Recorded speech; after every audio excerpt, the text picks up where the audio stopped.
Good morning, everyone. And welcome to the first finals of the 2026 IM. Sorry I'm a bit late.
So here we have Nigel Morgan from Llanelli against Hamad Ali, who's from the Neath area.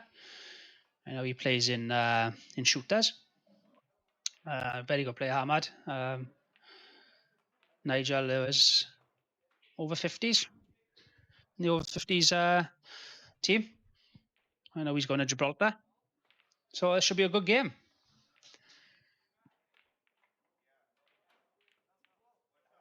So Nigel's on reds. Currently 1-1. The race to 7.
It's a great red there by Nigel.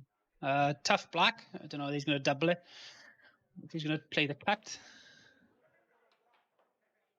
But this is to make it 2-1. I've been joined in the commentary box by none other than Kerry Morris. Good morning, Kerry. Morning, Jordan. How are we? All good, all good. Played this morning? Yes, mate. Yeah, played this morning. I was on bright and early, 9 a.m. Managed to win 7-2 against Jamie Marsh. Yes, mate. Yeah. Done enough to get through this morning. Tables are playing lovely, man. They're rapid. I think Bushy reclothed them all this week. Yeah. So obviously, naturally, rails are a little bit slidey, but as the day goes on, they'll start to bed in. But mate, the bed at the table is playing lovely, fit. Yeah, we've got some cracking venues around South Wales at the moment, haven't we? And that's just slid in as we watch it. Yeah. Commentator's curse. Absolutely, mate. Yeah, right. I know expert, but he's not getting this yellow in mid, so I guess he's coming on the bottom rail or top rail as we look on the stream and try and kick the yellow up the hoop. You can see Hammer's not happy with that. Just pointed where the yellow. Here's an example. Watch the direction the white comes off this rail. We're just saying about how slidey they are first thing this morning. That's a great effort. Got it. Oh, has he got the Brucey bonus? I think yeah, Smith. Not easy these, just because the white's so close to the yellow. You need to sort of arc further out than what you would normally. But Nigel's down playing it very quick. Must be on it well. Oh, Nigel. Wasn't expecting him to miss that. Well, no one he could see that much of the ball. I thought he had a little swerve, so. But yes, bright and early, Jordan. I can see you're in early as well. I don't know why. I mean, you're not on till about 1, 2 o'clock now, apparently. No, I know. I've just had a pull out, yeah. And what other players supposed to be playing? Yeah, I was lucky enough to be seeded from last year. So I was always going to have like a little bit of a later draw. You finished 4th last year, didn't you? Yeah, I finished 4th. Finished 4th on the tour last year. Yeah.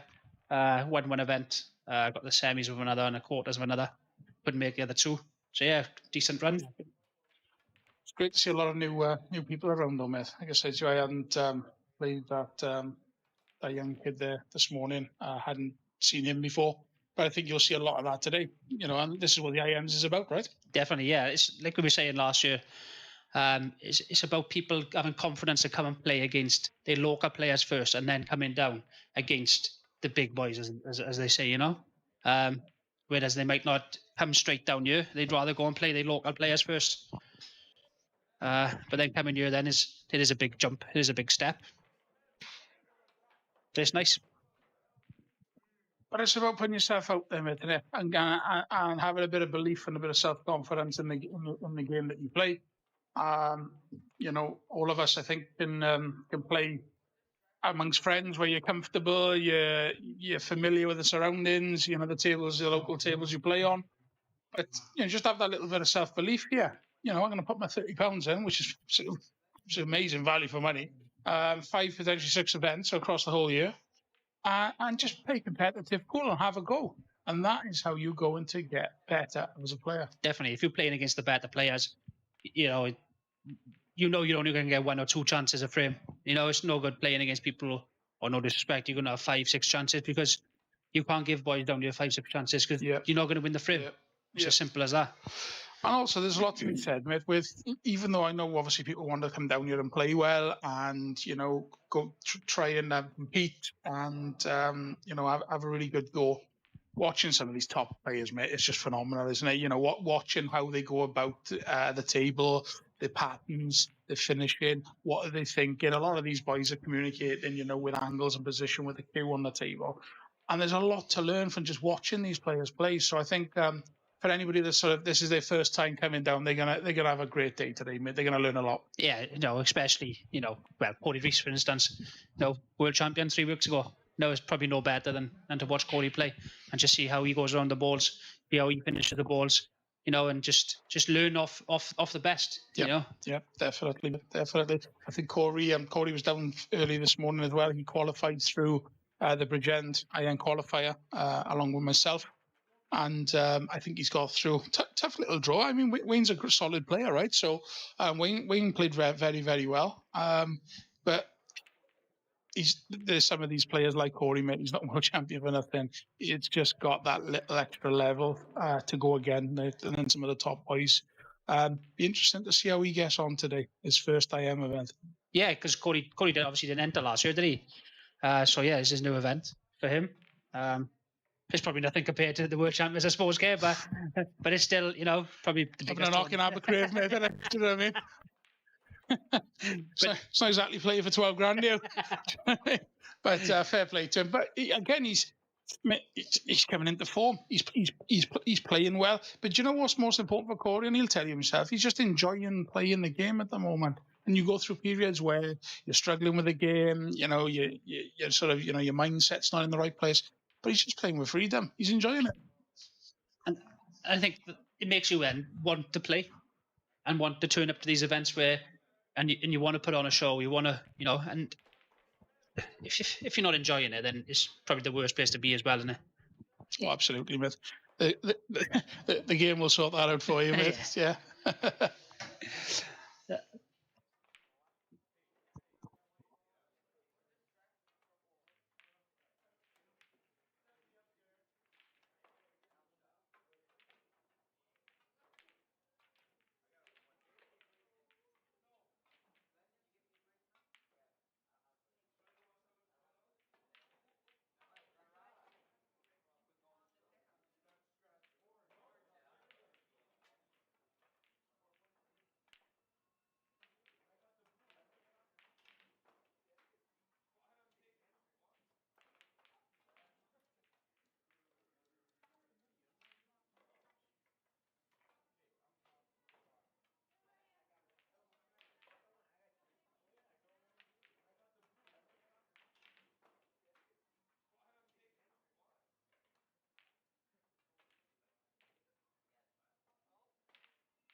Just having a little test, guys, of the interview arena for two minutes, and we'll get back to the action then.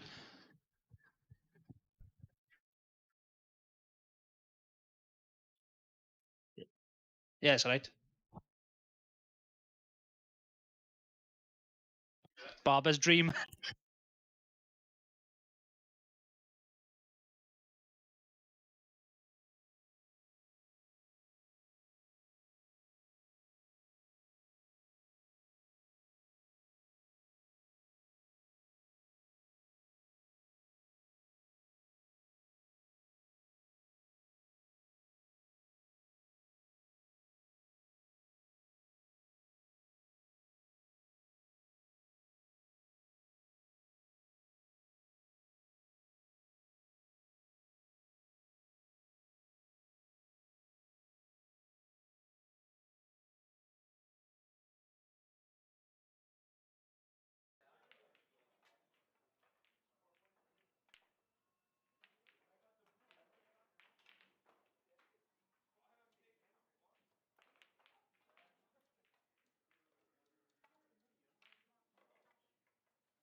All right, sorry guys, back to the action. So it's currently Nigel Morgan 2, Hamad Ali 2. Hamad at the table, looking like he's on reds.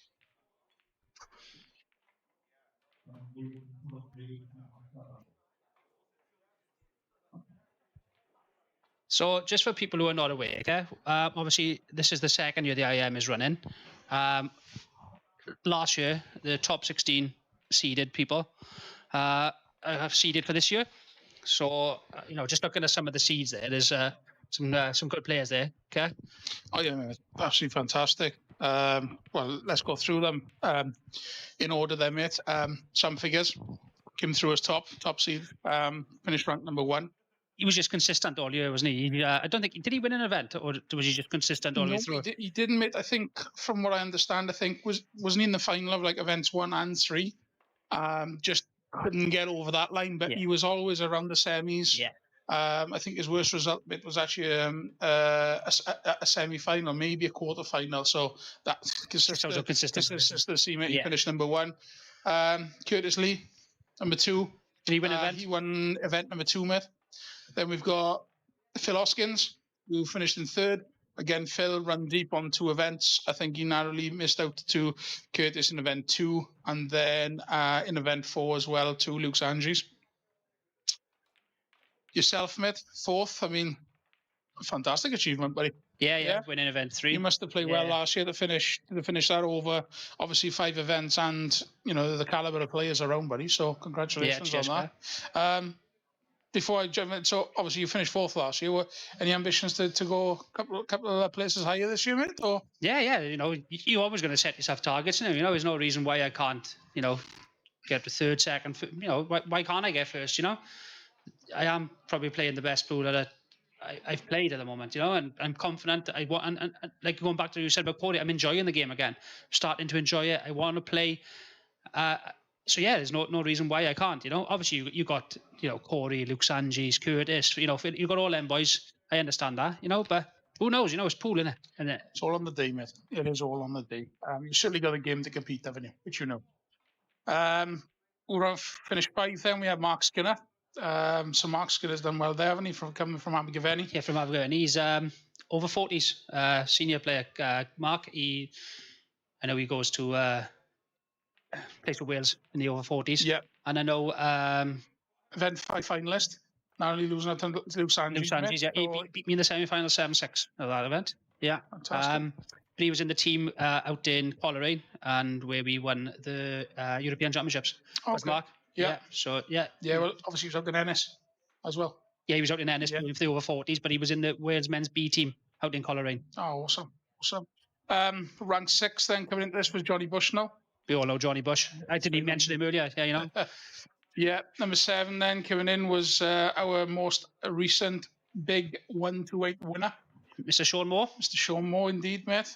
He's in form. Yeah, he is. I watched some of his matches a couple of weeks back when we played the 128, mate. Unbelievable. I mean, some of his play and pattern play was literally bang on the money. So again, another person that's coming into this start of this new year then in form. Number 8 was Mike Leapier. Yeah, unfortunately, we all know about Mike. Unfortunately, he hasn't entered this year. Yeah. So we all wish Mike well. Yeah. Hope you're doing well, Mike. Yeah. Hope you're doing well, big guy. Hopefully it'd be great to see you down at one of these events, even if it's just supporting or catch up with everybody. And best wishes from myself and everybody in the international squad, Smith. Number 9, Tom Davis, young Tom, mate. And obviously we know all about Tom. Yeah. Absolutely fantastic junior player. From Brecon? From Brecon, mate, yeah. Event 4, I think he, again, lost out to Luke Sanges. I mean, Luke Sanges just unfortunately, he was picking a couple of people off then towards the back end of last year. But Tom Davis, another finalist, mate, last year. Number 10, Matthew Howells, Glenelg. Again, lovely player, Matthew. I think he's over 40 as well. They're thereabouts in the over 40s as Matthew. Yeah. Then rank 11 from Pembroke is Leighton Nolan. Leighton Nolan, yeah. So Nolan's back down. Number 12 then from Caldicott, Pal Morgan. And steady. Very steady, great call. Carl, again, I've had some. Mate, I can tell you some stories about Carl. What an incredible guy. Maybe we'll save a couple for later on, mate. But are they stream friendly? I could probably make them stream friendly. Yes. Also from Caldicott, then, who finished in rank 13 was Rick Musto. Right. I don't know much about Risk. Right. To be honest, Don't either. But obviously, a good stick to get rank 13th. Senior 13th. Yeah. Again, it's just knock on the doors, consistent, couple of quarters there. Potentially semi-finalist, I think, in event 3 or 4. Then you got Owen Richards, mate. Zalmanford, Louis. He's won the singles out in Bridlington last year, the year before, and in the over 40s. So fantastic. Then Bond Smith, good friend of yours. Yeah, Chris Williams. I mean, for anybody that doesn't know Bonds, and there's probably not a lot of people in WPA, that doesn't know him, mate. Absolute brilliant guy, on and off the table, and a fantastic player, mate. Just steady. Is Bonds back in this year? Yes, Bonds is back. Yeah, Bonds is back this year. I think he'd be looking to move up a little bit in the rankings. Yeah, definitely. Know what he's capable of. And then obviously, because unfortunately Mike Leapier is not with us this season, we have Yaya Madley then as well. But also just before Yaya, we also had overlooked, and I was just thinking I've just jumped to 16. What about 15? Our good pal, mate, Adam Giddy. Didn't know you were good at maths, Gary? I didn't realise I was this good either. Good job I don't work in the accounts department on board, mate. Jesus Christ. Everybody be having free shirts. No, well, fantastic, great achievement there. Giddy last year, what he was doing on for the B1s was fantastic. He's obviously moved up to the Bs this year. He'll be joining us out in Gibraltar. One of the most important players in Wales. Oh, mate, unbelievable. I mean, I really like his game. Yeah. I really like the way he goes about the game, So, yeah, he was 15th, as I said, Bond 16th then. And because Mike Leapier is not with us, we've got Yaya Madley. And didn't Yaya run deep a couple of events ago? Yeah, I think he did, in the 128. I think he got to the quarters, maybe. Yeah. Another one who's improved massively over the last couple of months, I think. So, I mean, Smith, and that's without, going on to talk about people such as, Andrew Whitfield, Richie Oliver, Nicky Morris, there's Wayne Jones. I mean, the list goes on. Obviously, I know Wayne's lost to Corey this morning, but... So, obviously, Luke Sanges finished not in the top seed of 16. Yeah, he was sort of 33rd, because he wasn't able to attend the first 3 events. Right. But the 2 events that he did win, he went and won them. Right, okay. So maybe it's a good job. He couldn't turn up there for the first 3 events. That'd be a whitewash, basically. I think Sam Fingers would have lost that number 1 spot. But so he is 100% strike rate, mate. Yeah, absolutely indeed, buddy. The Newport sniper. He turns up for 2 events and takes down 2 events. And obviously, we've got a couple of new people onto the tour this year as well. The likes of just the bigger names in pool. Corey Reese. Yourself, Gar. You. Big names you were saying. Something we haven't seen for a long time is Michael Howie. Yeah, I saw Howie this morning. Yeah. Nice to see him back involved, mate, because, again, when he hits form, what an absolute amazing player to watch. Just flows as well, doesn't he? Yeah. Mr. Natural, as his nickname is. Yeah, we got Hamad Ali. I don't know if you know much about Hamad, who's playing here. I do, mate. I actually played Hamad in the Welsh Close final. when I won it that year. So yeah, You won the Welsh Close. I didn't know, but 1 year, mate. Yeah. But yeah, that's how I know about. So I know what obviously Ahmad's all about. Yeah, great player, Ahmad. Yeah. Dave Stratford. You know, we won one of the IPA events last year, the year before. Yeah, I actually spoke to Dave earlier this morning, mate, and he's really happy the figures isn't here today, mate, because he wasn't sure if he was going to turn up. For those of you who don't know, there's a bit of a story, and if you don't mind, John, I am going to tell you just a little bit of story for people who are listening. Obviously, we're out in Ennis back in November last year, both Sam Figures and Dave Stratford playing in the Wales men's B team. Tournament hadn't even started. You know, nobody's hit a ball yet. This was sort of our first day of arriving to the hotel and to the venue, and you know what it's like, mate. Your first day is just getting settled, catching up to some of the boys, because in situations with international pool, you know, you're not seeing some of these players from week to week. So it's nice for a bit of team bonding session. You get together, you have a couple of beers, steady any nerves that's there, but you make everybody feel welcome, and it's a great vibe. Well, that's obviously gone into the evening, and we're in the bar, and we've had a couple of beverages before the opening ceremony the next morning, and I think Dave and Sam were just been on the wind up with each other, you know, all afternoon. So it's got to a point where it's been shits and giggles. They're all winding each other up in the bar. Well, anyway, Sam's buddy grabbed Dave, mate. He's turned him upside down. He's given him a fireman's lift. But and all I know and what I've heard from both of them is, for some reason, he's accidentally slipped and dropped Dave, but Dave's landed straight on his head, mate. And this is night one in Ennis. No ball's been hit. We haven't even started the event. So you can imagine what Dave and Sam were like. And I got to share a room with them for the week, mate. Honest to God, it was literally mouth guard in and boxing gloves. Like I had to separate them. He was the bouncer in the room, Gary. Oh, mate, unbelievable. But it was just funny. And but I don't think Dave's ever going to let Sam Figures forget that, mate. Absolutely. So great to see Dave later. I'm sure we'll catch up with him. Yeah, definitely. Who else we got new on the scene? Dale Lawrence. I don't think Dale Lawrence was on the tour last year. Obviously, a great player. I got the winner of his game, so it should be a good game. Yeah, I think Dale played this on the IPA, so he's been doing quite well, hasn't he? I've spoken to him last week, and he's not joining this year, but he was an IPA pro. He was an IPA pro last year. Mike Beckett. Mike's playing. Cool. In the scene. Yeah. He's got a tough first game there, mate. Yeah, Jamie Smart. Yeah, Jamie Smart. Jamie's flying at the moment. Again, if you're enjoying your pool and you're enjoying playing, you're putting the time and effort in. So, I mean, Jamie's going to be coming into this event today, raring to go, mate. So that's going to be a hell of a match. That is, if we can get that on the stream later. Yeah. Callum Jackson, but I think he was on the IM last year. I'm not sure, but yeah, another quality player in Callum. Nicky Morris is banging form, mate, at the moment as well. Yeah. Nicky's a bit further down there. Yeah, Nicky Morris. Twiggy.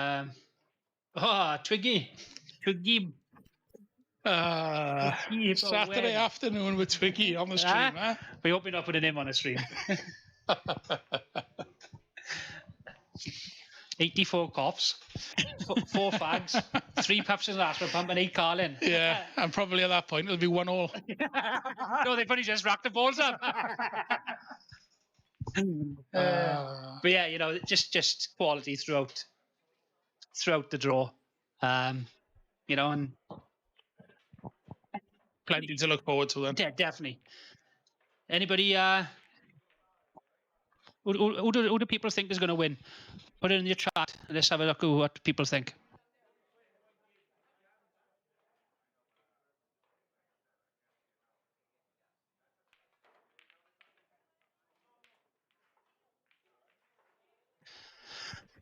Looking at the draw, okay, you're on next, mate. So I don't know if you want to go and get ready or if you're happy to chat. It's up to you, mate. You know, I was just going to say, mate, I'm going to bow out. I'm just waiting for the next table to come available. There's a few tables there. They're sort of running deep. I only need 1 or 2 more. So, yeah, I'm going to go and get a drink, mate. Probably go to the toilet and get ready for the next match. Yeah, good luck. I'll see you later. Thanks, George. Speak soon.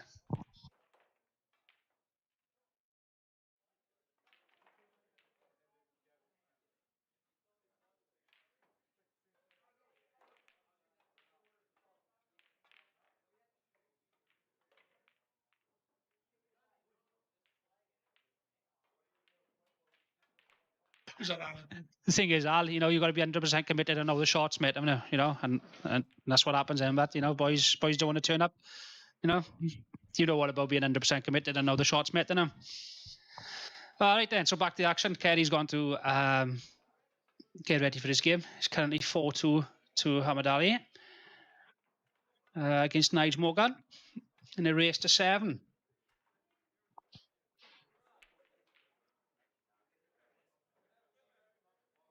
Just quickly go through some of the scores. So Corey Reese beat Wayne Jones 7-3. Jamie Martin beat Andrew Williams 7-3. Adrian Tristram beat Mitchell Dyke 7-2. John Luke beat Kerry Morris 7-1. Kerry Morris beat Jamie Marsh 7-2. Richie Oliver won 7-1 against Kyle Austin. Damian Clark comes through a thriller there with Sam John 7-6. Nigel King beat Martin Griffiths 7-3. Michael Lau beat Mike Thomas 7-1.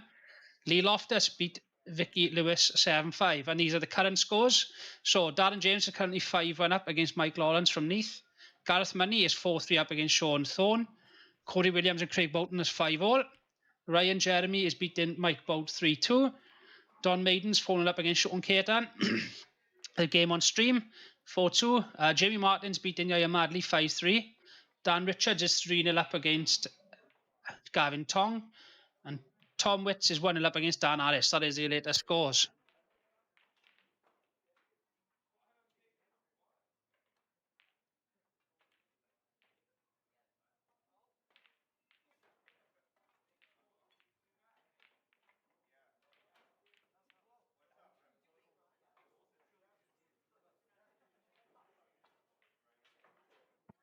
So I've been joined in the commentary box by another young Riley Cutter. Welcome, Riley.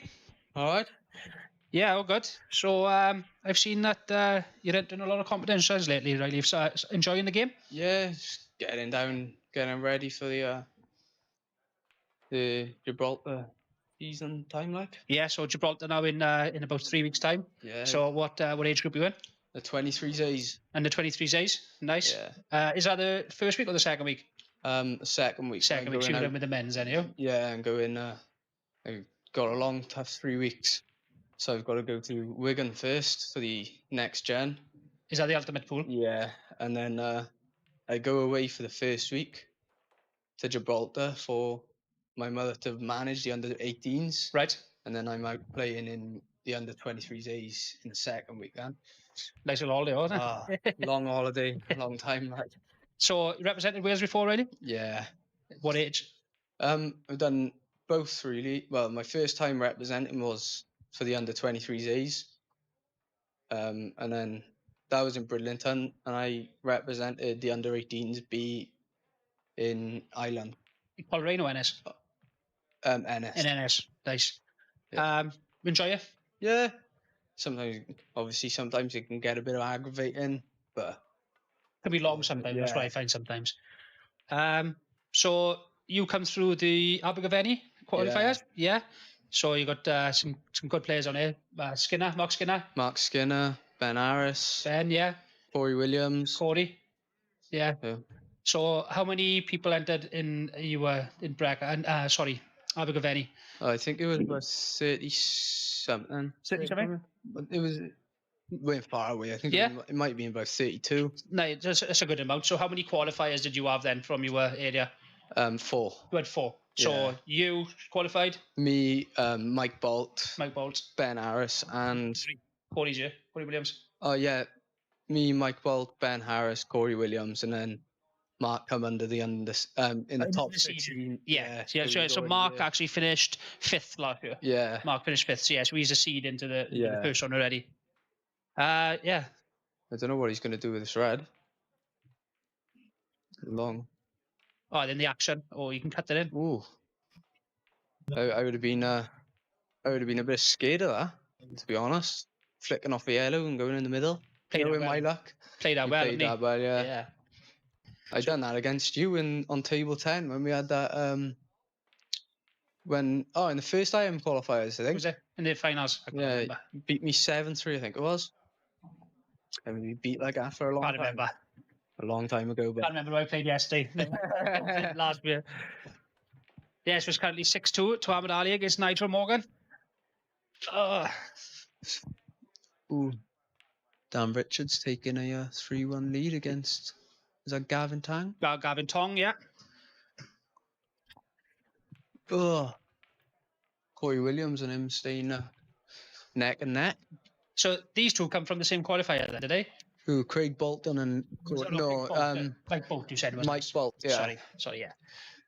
So Mike Bolt is currently playing as well. He's 3-2 down against Ryan Jeremy. Yeah. I got Who have you got ready? Terry Davis, Taz. I'm not sure who that is, if I'm honest with you. If anybody can let us know in the chat where he's qualified from, it'd be great. Terry Davis. I've never really met him. I think he plays in the I can't remember what league it was.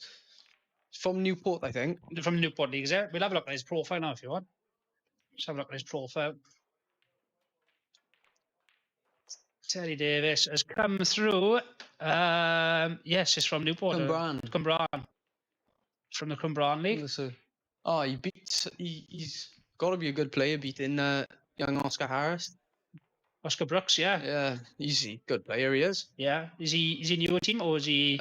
He's a bit younger than me. I think he's in the under 15s. Under 15s, Oscar, is he? I think so. I think he's come through as the under 15s, but he's going up to 18s and 23s. I'm not sure. Wow, it's a lovely finish from. Is that Nigel or? That's Hamad, that is. Yeah, so that's finish from Hamad. So Hamad takes the win this 2 against Nigel Morgan with a great finish. Let's have a look at tables 9 and 10. Ooh. So Mike Bolt. Is this the guy that comes through your qualifiers? Yeah. Is this the guy? No. So this is Ryan Jeremy playing now, yeah? So it looks like Mike's on. This Mike Bolt, he stitch you right up, you will. Bit of a player, yeah. If he sees the balls, you'll give him a shot, but he doesn't mind a good old fudge game. So he's not far from Kevin Cartwright. He's a fudge master, isn't he? Yeah, tough hours. Yeah, he just knocked his yellow safe for Super Run. He might have to play the double in the middle with the black. Well, what he wants to do, what I'd do here is I'd cut that in the bottom now and try and stun that red out and leave just enough angle to come up and back double it into the middle. So you want to put the white sort of where the blue spot was, just below the blue spot, it's not going to yeah. And then back double and hold on to the red for the black in the middle. Yeah, I think he's playing quite conservative there and just getting his yellow to play the percentage shot. He is a bit of a, he can be a bit of negative. Yeah. But the reason why I don't like that is you're asking your opponent to go for him. Yeah. And what happens is then if you guess him, you haven't had a chance of winning the frame. Yeah. Like I'm such an attacking player. Yeah, I know you like to attack as well, don't you know? I love a good bit of attacking. Yeah. I get bored if I'm fudging. I think that attacking is the way to go. I definitely in this pool now. You've got to be attacking. I think. Yes, it's also like if you dry break or your opponent dry breaks, then you're looking for the one visit finish, and really. And that's a standard that we play at the moment. Yeah, and that's the way it's got to be ideal. Because, if you don't take it as the one visit finish, then chances are you might not get another visit. Definitely. And bad enough, me and Kerry were just talking about that, how much... Oh, Kerry Morris? Kerry, that we were talking about, you've literally got like one chance these days, possibly two, you know, and... If you get two, then you'd be lucky. You're a lucky boy. Definitely. It's like if you get two visits nowadays, it's Merry Christmas for you, mate. Early birthday sometimes. Especially if you leave tap-ins. If you break and you leave tap-ins, then you're definitely not expecting to come back onto the table. I don't even think it's tap-ins these days. I think if it's half a chance, that people are taking half a chances more than ever these days, you know, as what we class as half a chance, you know. I've never really been a fan of easy finishes, just on the pocket ones.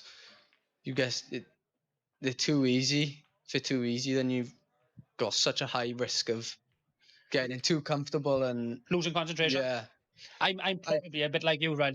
I much prefer it makes me feel better if I take out a wild finish than off of someone else's break. take a wild finish out than have a breaking dish. Yeah, Don't get me wrong, I love a good breaking dish and I love taking them out nicely, but too easy is yes to me. Makes me twitch. I understand what you're saying, but that's where the top boys are the top boys, because they make the easy clearance really easy, don't they? Whereas we think, oh, this is an easy clearance, and we're like, oh, we've already taken that clearance out. All of a sudden, we've gone an inch too far, an inch not far enough, and we're out of position. Whereas they make sure that they have white is on a 5 pence piece, as I like to call it. You know, I try to get mine like on a string. On a string, as they say. Yeah, I like to get mine in an area. You know, but theirs is always within, you know, that 5 pence. Sometimes they don't even think about where the white's going, and as long as you can pot off a lampshade, you'll have no problem. Yeah, and that's one of the best things about my game, as I get told all the time, is I can pot anyone out of a lamp, out of anything like. That comes down to confidence as well, doesn't it? And the thing is, because the best way I find to win and play pool is constant attacking and fearless pool. I agree. Because if you play fearless pool, then your opponent has a lot of doubt in his mind. Yeah, he has doubt in his mind as well. He's thinking to himself, I can't miss you, because if I miss, he's going to take him out. Yeah. I totally agree with that. So I find that a fearless pool wins more. Fearless pool wins more, and I think definitely in these rules, these attacking tables, these balls that we got now, the Supreme tables and the Pro Cup balls, and it's such an attacking game. Yeah. Right, just we go on table 1. Oh, should we go Matthew Howell and Adrian Tristram. So I don't know much about Adrian Tristram. Do you know Adrian Tristram or something? No, I don't know Adrian Tristram. I've seen a good bit of Matthew. Well, Adrian Tristram come through his first game 7-2 against Mitchell Dyke. So. Oh, Corey's taken a 6-5 lead against Craig Bolton. So that's going to be a good game. Mark Skinner and Kerry Morris. Yeah, definitely. That is going to be some game, that is. So obviously Matthew Howells, one of the top over 40s. Found some timetable.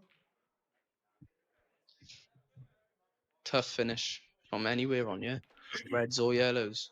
Is this an open table? I think so. I think I might have been off a break. If I'm honest, I'd be looking for the yellows, but if it is still open, it might be. I don't know. I'm not sure if it is open, if I'm honest, right? I think Matthew, if it was open, would have taken them yellows all day long. Yeah, I think so as well. I think yellows with the ball there. Well, he could have dropped that one at the bottom, but there into the corner and just held onto the red for that one on the side. And if he'd done that, then it was his game all day. Would have found it. So are you entering many competitions now these days? Yes, right. I'm joining the IPA tour this year. I'm going to Newcastle next year. Obviously, I'm going to Gibraltar with the Wales men's B team. And then these IMs, that's sort of mine. What I'm going to be trying entering. I like to enter the Friday Night Flyers in shooters, and when they have them here, any of the double limbs or any tournaments in shooters or down here. Yeah, I do like to. The problem with me, I don't like practicing. I don't know about you. I don't like practicing, especially if I'm practicing on my own. Not a very big fan of practicing on my own. I get bored and I feel like I'm losing concentration constantly, and it's not the same as playing a game. Match practice, isn't it? Yeah. I don't think there's any better than to have match practice, and that is what I struggle with. Is match practice. I struggle with practicing because I can't focus. I can't concentrate. Yeah. Whereas you've got to focus. You've got to concentrate in these tournaments. You know. And you've got to have, and you'll always have your 100% in the match. And if you're if you're practicing, you'll have all of it in a match. But then you go to practicing and you sort of lose it. Yeah. Yeah, because it's as if there's like nothing on there. Yeah, it's not worth anything then, is it really? Yeah, I agree with you. I'm the same as you. I'm just practicing. If me and you said come down here tomorrow night now and have a first of 15. I'd probably say no. Yeah, I probably would as well. I just can't concentrate. No. There's nothing on there. If it was well, I've only played one money match, and that was last Sunday against do you know Jordan Stanley from Bridgend? No, I don't. Well, it was the first money match I've played, and I beat him 21-16 for 600 quid. I It don't like was- winning games if I'm honest with you, right? It was just a taster to see where I'm at, like, and how I'm feeling with pressure and whatever. I won then went straight into my Gibraltar part, and for my funding and stuff. Yeah. That's what it was for. As long as You won, no. If you yeah, because if you lost, if you lost, had you it. wouldn't have been in that type of situation with you. But you can put it in a pot or whatever. Some of the people playing these money matches are they Yeah, it's chucking hundreds of grand, isn't it? You know what I mean? well that Tens. young Anthony Spud, Anthony Spudder Stenhouse, he just won 64 grand. He's only by 17. Yeah, and for me, I totally disagree with that. You know, he's not old enough to gamble, and for me, it's a Yeah. type of gambling. So I don't like that. If I'm honest with you, yeah, we're all different to me, you know. Yeah. We've all got different views on it. Well, that Tom Jones is always backing him as well, isn't he? Yeah. So He's like holding on to each other all the time. Like lookalikes. right then, let's get back to the action. So Matthew Howells against Hayden Tristram, still the first frame, bit of a tactical frame. I think Matthew Howells slight favourite here, right? Would you agree? Yeah, I like to think so. Be some finish from you on either colour really, because that red is tight to below the above the yellow. Yeah. So he's got to do some magic to get it all out. I think what I be playing here is playing the one in the middle and trying to leave the white on the cushion. Yeah, Create true. the angle to pot the one on the left, that bottom left. Yeah. Create the angle to go into the red and the Into yellow on the the right hand yellow, side. yeah. I think that's the shot Well, here. it's just a touch a bit like Top left there, top, not it? Yeah. top. Yeah. To get it across, bit of side on it. I think if he's really thinking about getting a finish on beer, he could leave that as his saviour ball at the top. Put the one in at the bottom. And come up and down twice. Come up and down and go Possibly. into one. Yeah, that's another option. Risk it. Does that yellow skilly? Oh, I don't know. I'm not. Could it be too close? I think if he's skilly in that, it might be red first, unless he gets high up on it. Yeah. It'd be a bit you'd have to, unless he dropped this in beer in the middle and tried leaving an angle just like to push it through to just below the just below the line in the middle, and try and pot it and screw into them. The one on the bottom cushion, pot this, screw into them. No, this is the right shot for me. This is what I would be playing. So we have lost our first seed in Yaya Madley. 16th seed Yaya Madley has lost to Jamie Martin. So that's our first seed out of the competition. Who's seeded from every like?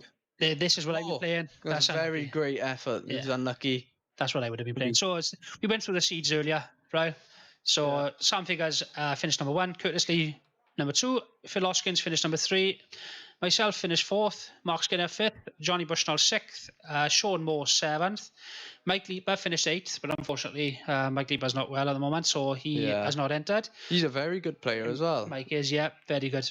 Tom Davis 9, Matthew Howells 10, Leighton Nolan 11, Carl Morgan 12, Ricky Musto 13, Owen Zhao Richards 14, Adam Giddy 15, Chris Bonce Williams 17, and then 16, sorry, and then Yaya Madley then finished 17th. But obviously, because Mike Leaper was unfortunately not able, Yaya Madley stepped up into the 16th position then. So that's how Yaya became a seed.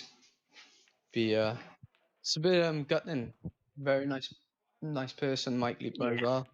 Yeah, we all wished him well earlier. So if you are listening, Mike, we all wish you well, mate. Very, very steady guy, especially for the shaking in the back arm and how he can how he keeps that. Yeah, definitely. Honestly, he does some good stuff with that arm as well. I don't know how he managed it, but I wouldn't be able to hold concentration with my arm swinging around. So Matthew's on the finish. I've got to fancy Matthew to take these from you. Bit unlucky for Adrian on their on the skilly.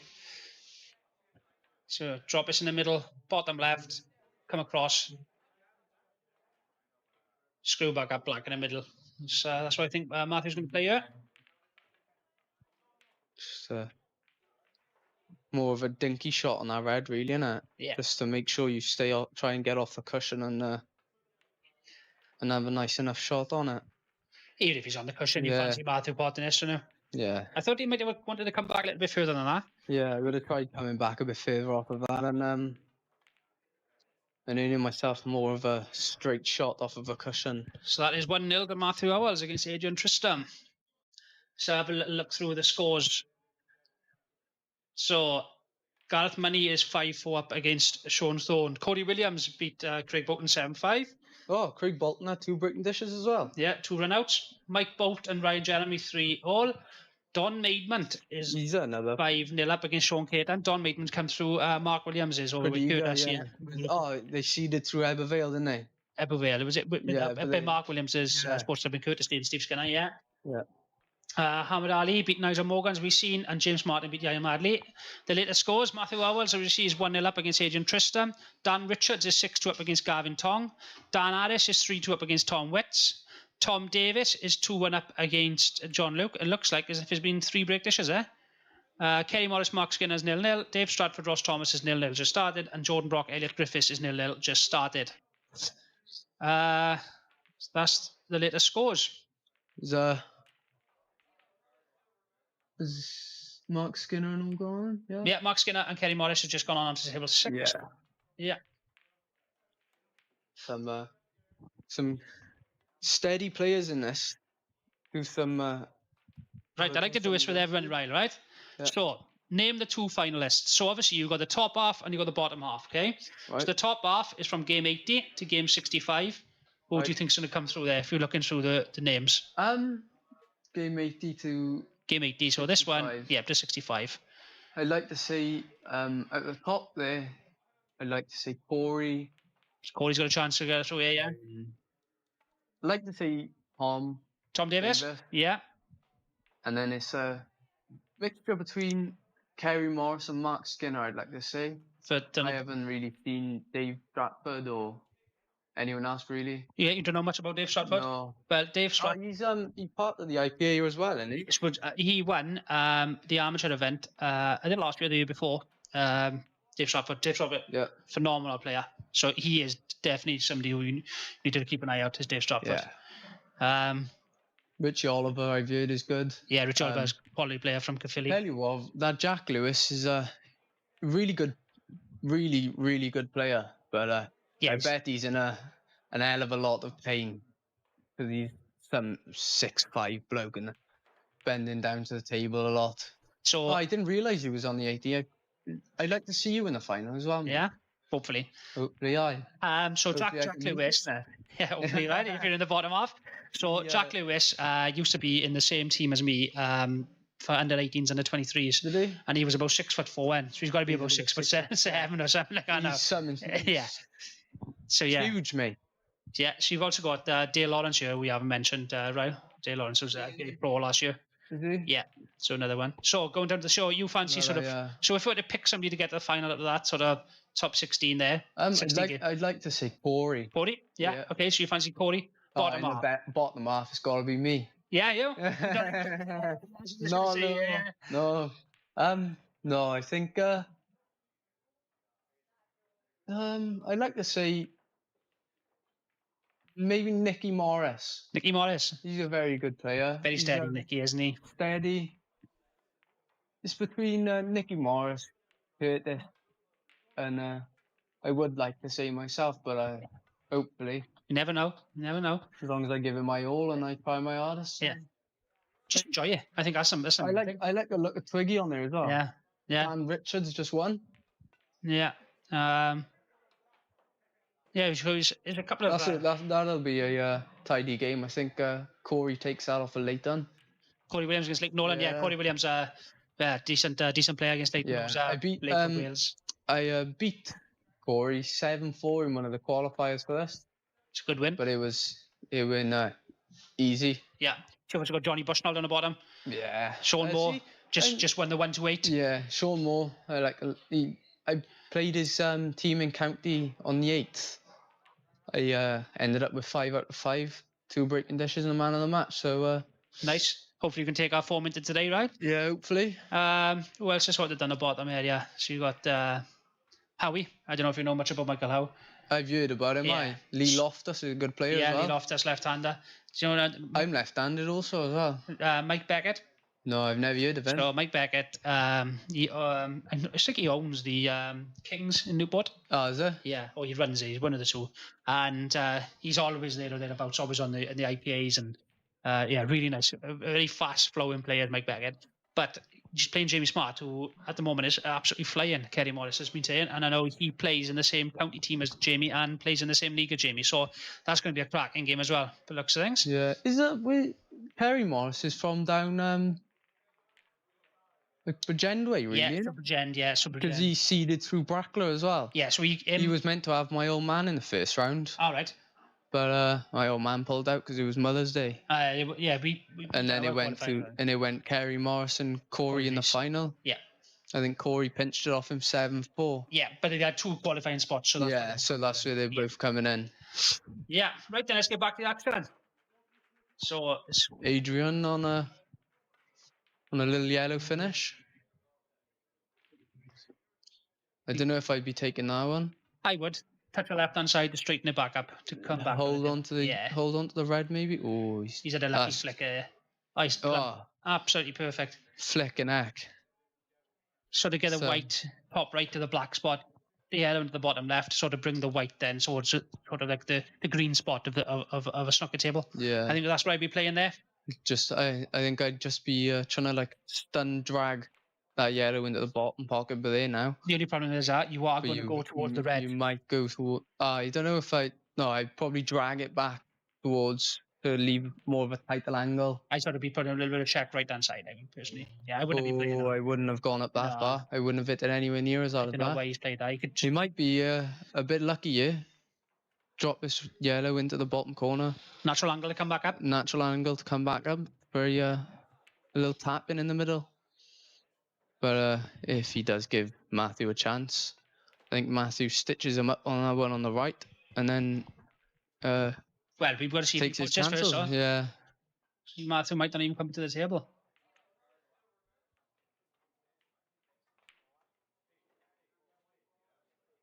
No, he's overcut it. He's left Matthew a chance to snooker him. I don't know if he wants to. Talking about earlier that the right shot, if you ask me, here is to snooker him because you got 2 tough balls, whereas you could stick one on the pocket now and then get 2 shots out of it. Right then. So what happens if he gets out the snooker pots and pots of black? Well, he'd be some lucky boy. Right. So would you rather take your chances and go for the finish? This is how you got to think about it. Everything's different. It's different on the sidelines of the table to play in. It's thing. Now he might look at dropping us in now, or just sticking the red over the pocket. I'm not sure. No, I don't really know Matthew to the attacking or safety side of the pool. Matthew's got a bit of both, if I'm honest with you. Matthew, he might just stick the white on the thing. Oh, he's gone for it. It's not an easy pot on yellow to come back up. Right. I'm just going to go and pop this hard to get a drink, and I'll be back. Right.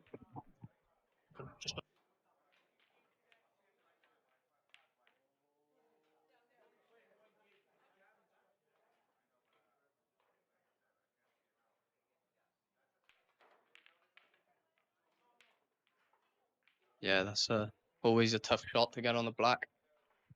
Needed a natural angle. Gonna come off the top with a bit of left hand side. Try and kick into the black into the middle.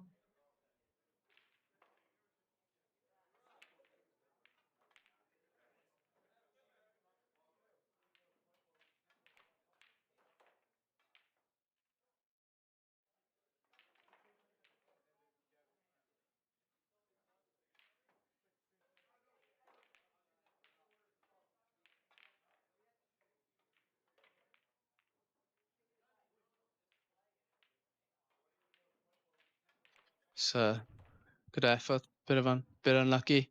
Pick a yellow, red first. See how Matthew handles this.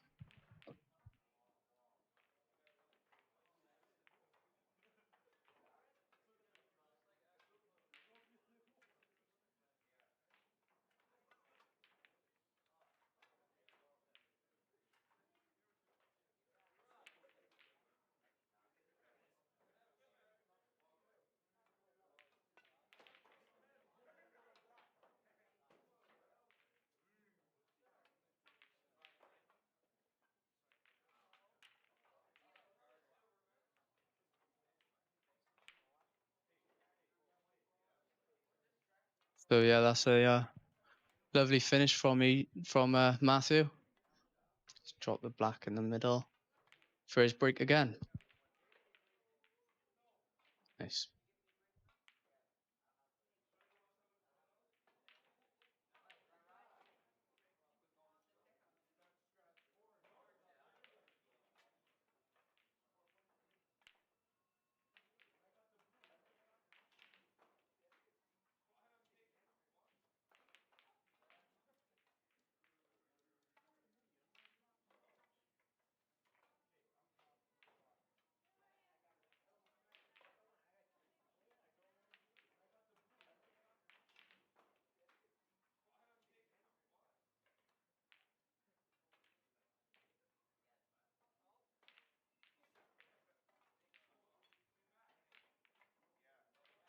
So Matthew Howells 2-0 up against Adrian Tristram.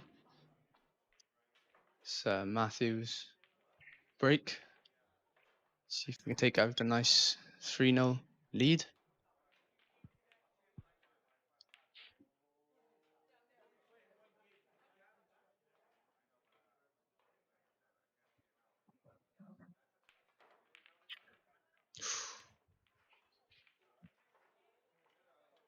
It's gone dry. Personally, yellows looking a bit nicer than the reds. Both a bit of a scrappy game here. And be a tough finish.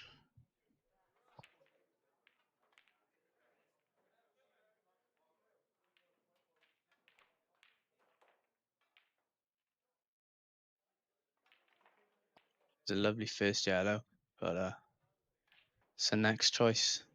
Whether to drop it in the plant, but risking the yellow going on the side. Cushion.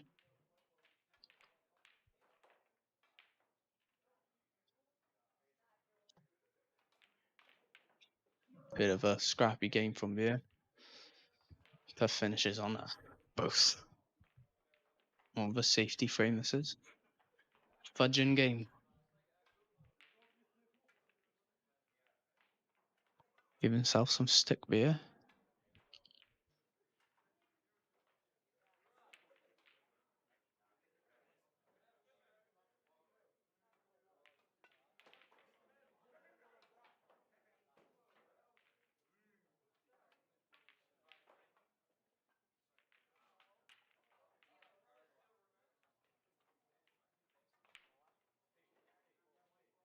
Well, that's a bit fortunate but unlucky.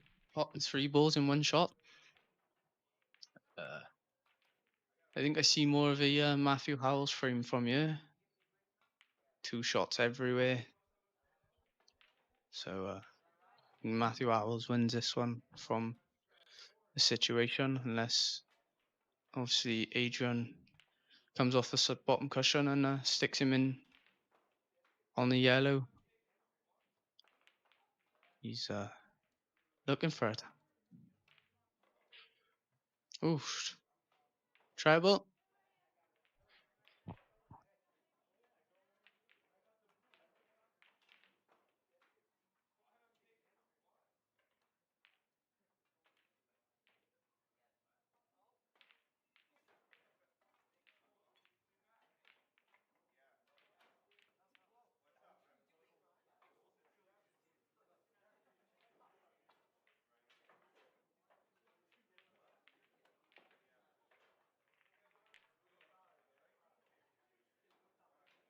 There's a lovely cut across the rail.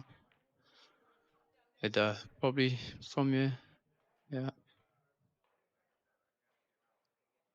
Ooh, it's come a bit far on the side cushion. Bit of a tough shot plan from you.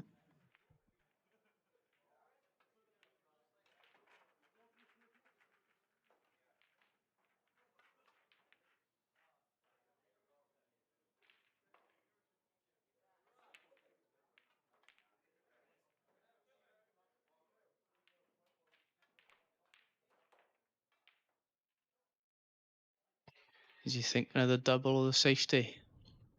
I think it's might nip off the red into the pocket and knock a black out a bit. Bit of a tough decision making. Oh, he's potted the black. Oh, no way. He's potted the black. That's so unlucky.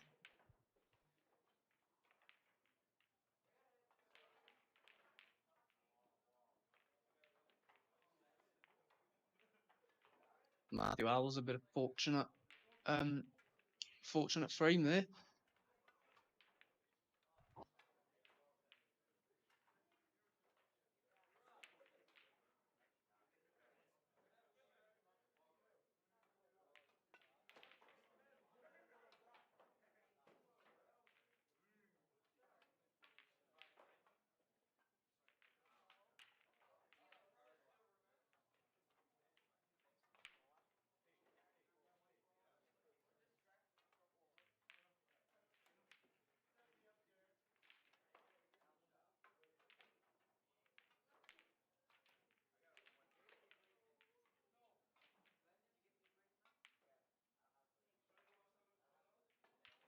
There's plenty of dry breaks on you. Is that dry? Yeah. Bit of a yellows game again. Finding the right pattern and on your way. Ooh, don't know if you wanted that flick there. Could have done with a nicer layout. Maybe take the one in the middle and try and screw through the gap. You might be looking at the plant. Just dropping it back and ooh, just did a bit odd. It comes through.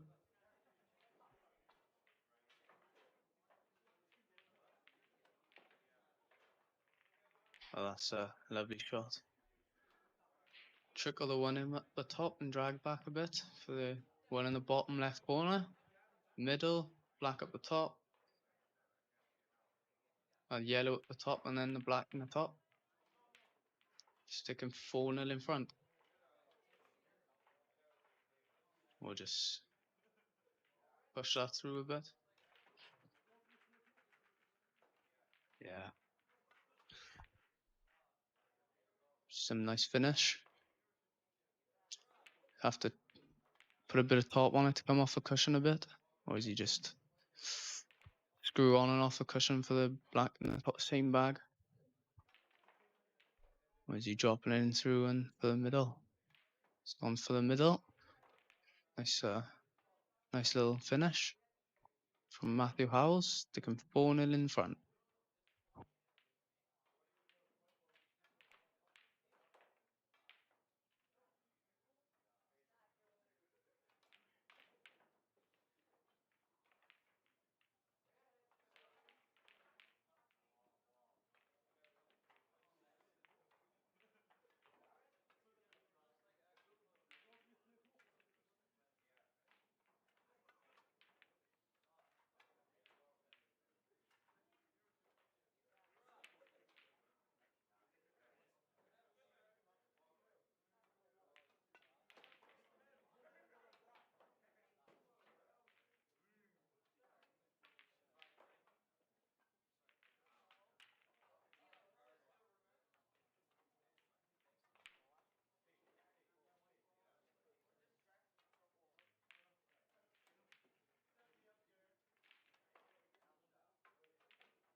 Too dry again. Wow. It's been 4 dry breaks in a row, as far as I can remember. So that was a lovely finish from Matthew Howells. Can Adrian bring himself back on a miracle? Or is Matthew going to stay favourite to take this 7-0?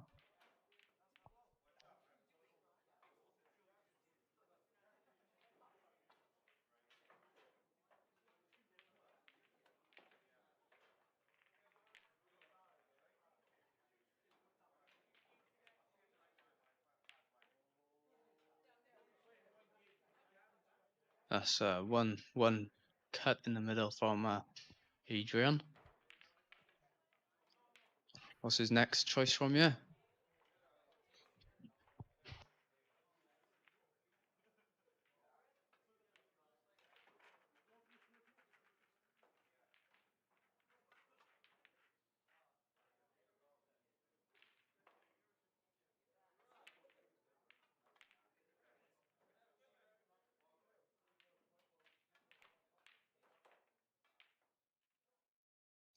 Who's your favourites for this today?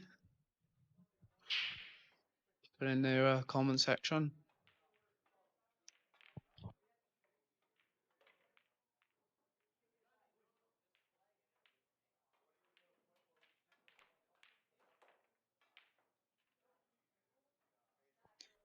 Not too easy of a finish on the yellows, be it, but be one hell of a finish if you can do it.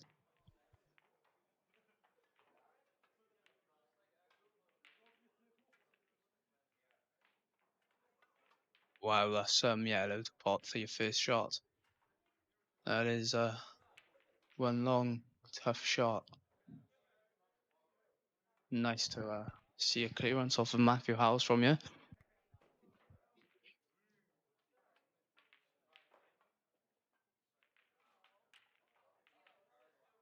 He's left it a bit tough.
Right, guys. Riley's just gone off to get ready for his game as he's on next. So I'm back. Currently 4-0 to Matthew Howells. I think Adrian has gone too far there for the black. I think he can play the double though into the middle left. That's too high.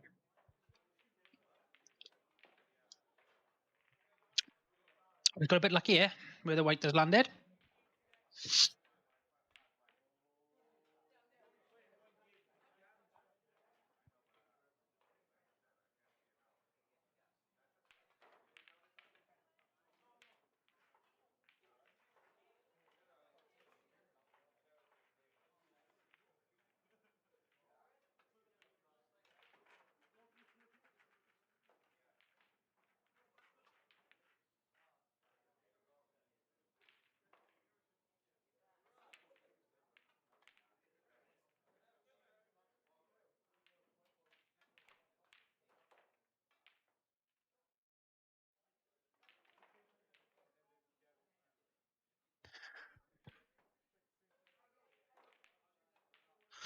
Any questions or anything, guys? Don't be afraid to put them in the chat. I'll try to answer them as best I can.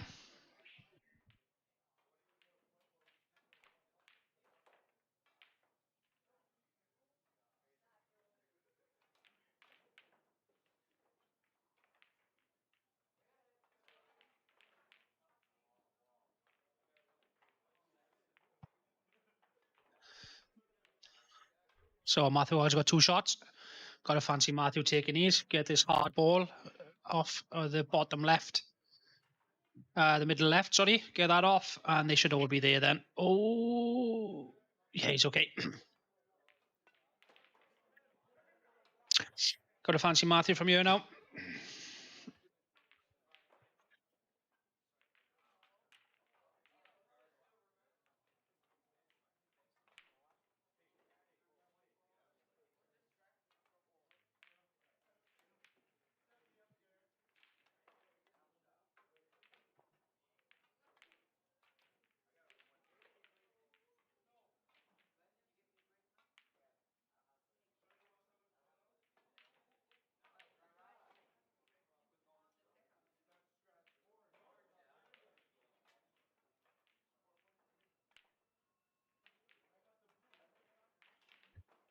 Oh, has he come far enough? Yeah, perfect. Yeah, I don't see Matthew for missing these, if I'm honest with you.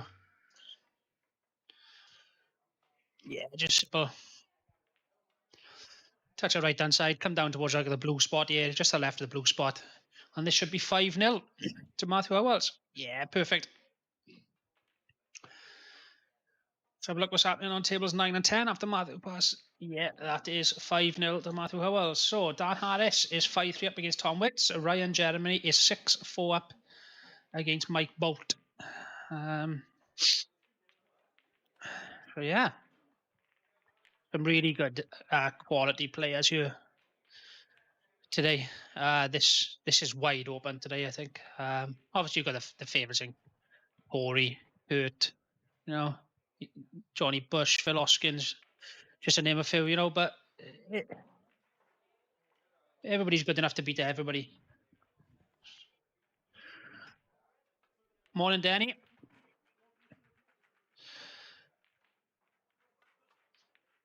How's it going? Hope you're enjoying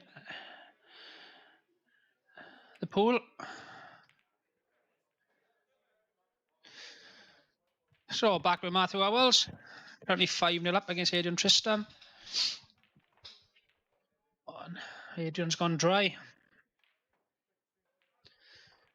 Oh,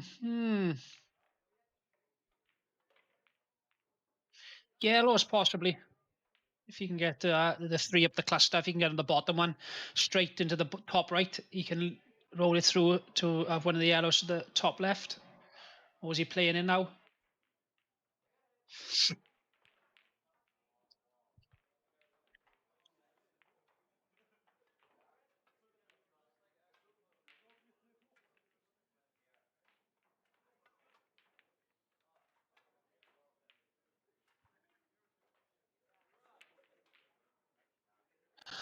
No, Gareth, mate. This tables 1, 9, and 10 that are on stream. So depending on what stream Riley be on, mate, it will depend if it's on stream or not, mate. So Riley's on in about 6 or 7 games. So if table 9 and 10 or table 1 is available, then he will be on stream. If not, then no, unfortunately.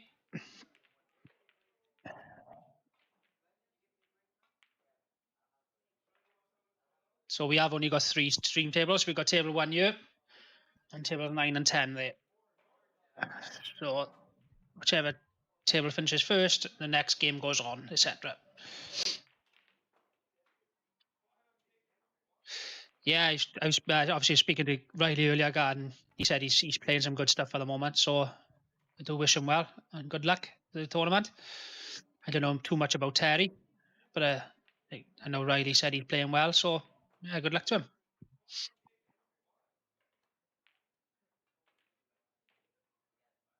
Tough shot there for Matthew. If he gets it, should be frame over. I don't think that's going to draw. No. So what did Adrian do here?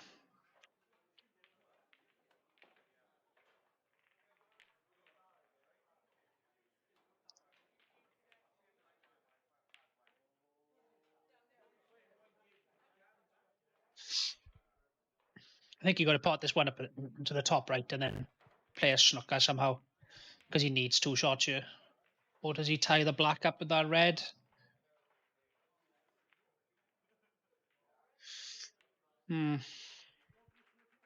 I'd be potting the one and then playing a snooker somehow, I would.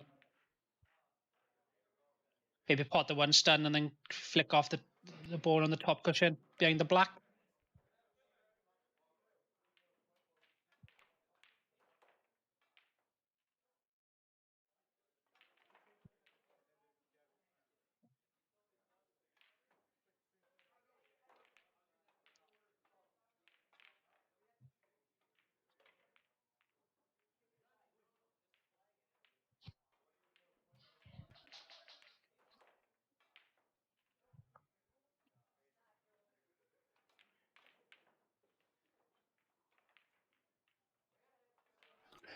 Go and attack in.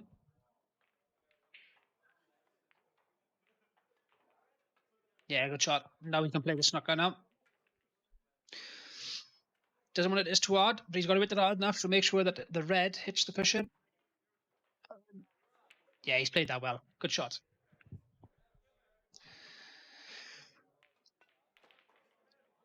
So he got 2 shots in one there. So he's got his hardest ball out. And he's also got the snooker.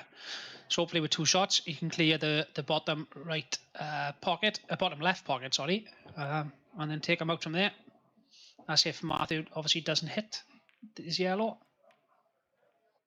which I think he has. Great shot, Matthew.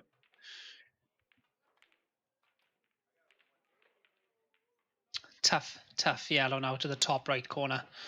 And he's got to try and land on the black, which I think he could be hitting the top red. Yeah, that was tough. That was really tough, in fact.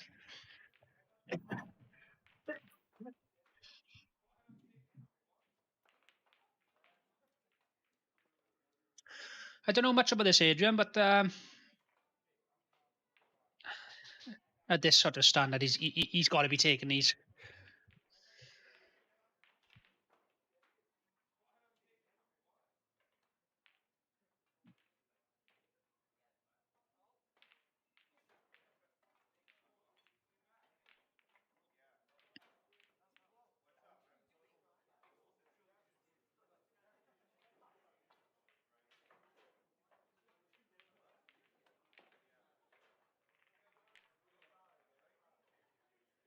Yeah, good shot, Adrian. These tables look absolute lightning. I know, but she's put new cloths on these over the last few days, and they look absolute lightning. I've seen 1 or 2 boys sort of just run out of position a touch. But tables here are always top quality, always.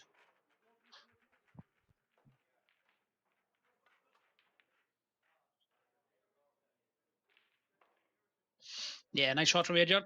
Top right, middle left, top left black.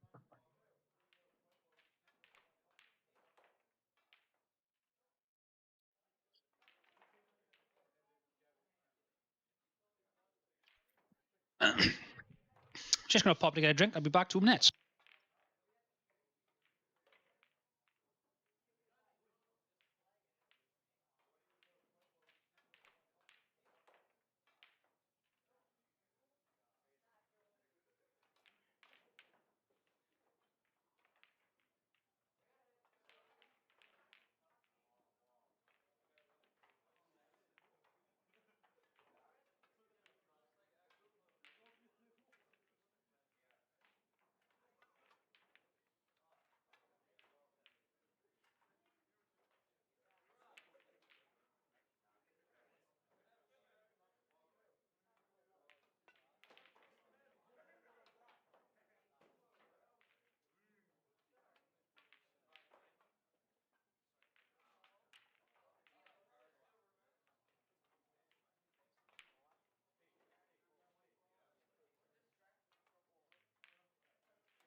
You got a fancy Matthew from you now. This should be 6-1 to Matthew. Yeah. Ooh.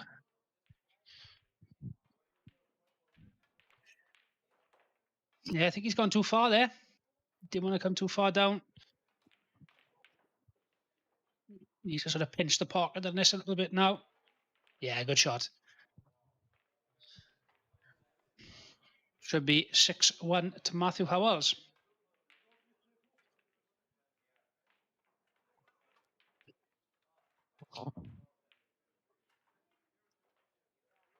And it is 6-1 to Matthew Howells.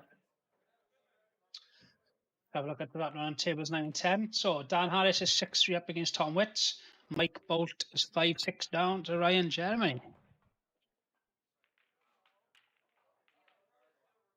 On the left-hand table, I think that's Tom Witts. Tom Witts got a big chance here to go 6-4.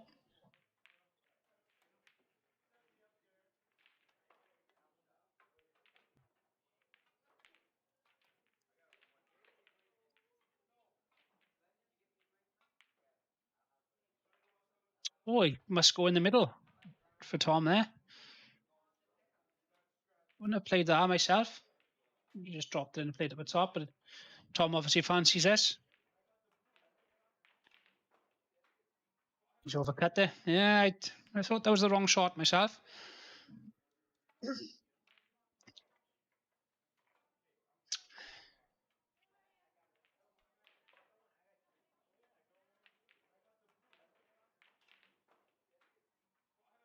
Back to the main table one. I think Adrian's broke off, but the yellow. And, I think he's got to go yellows here. I think red's at the ball, but he can't really pot one.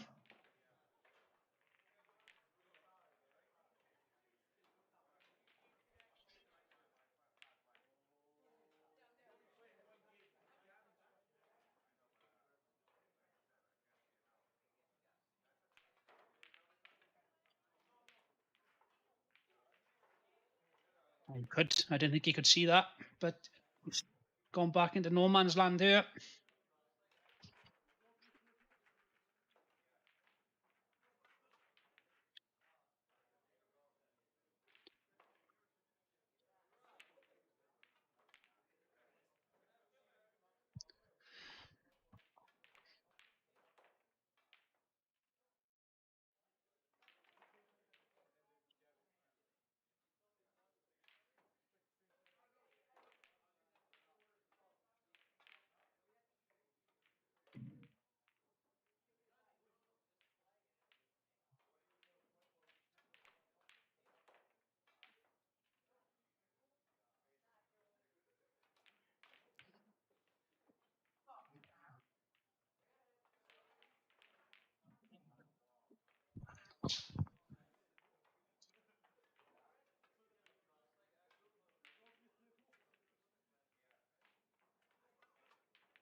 Yeah, it wasn't easy for Adrian here.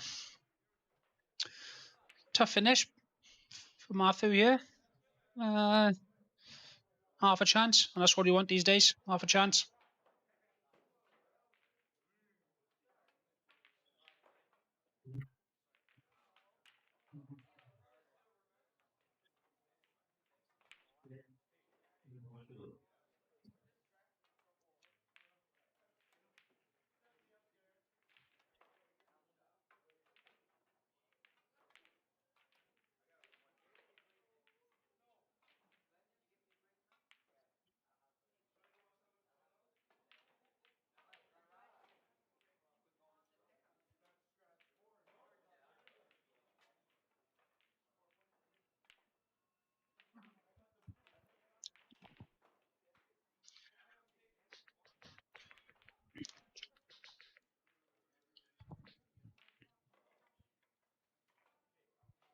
Yeah, that was tough for Matthew.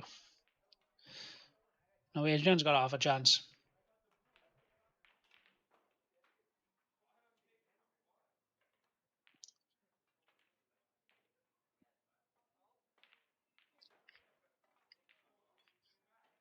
Nope, let's overcut that.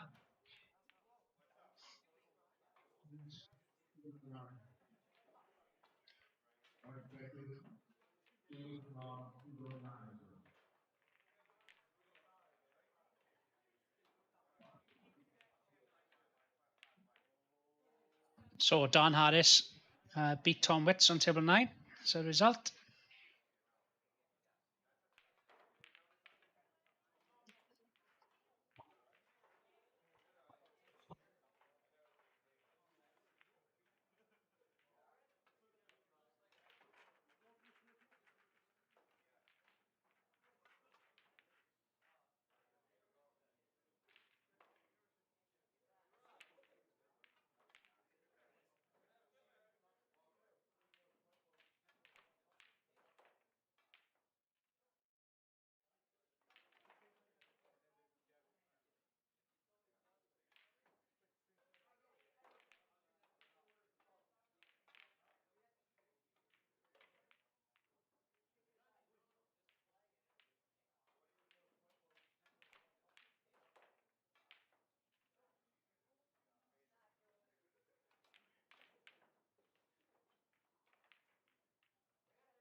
Adrian's got a chance here. He should be taking these. This standard. He's got to be taking them to compete.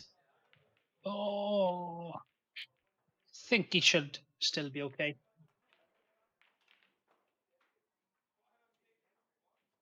If you can see the red in the middle left.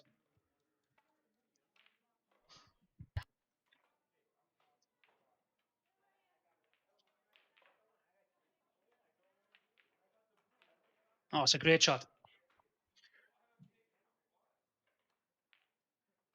Great shot there from Adrian. Got to be taking these now.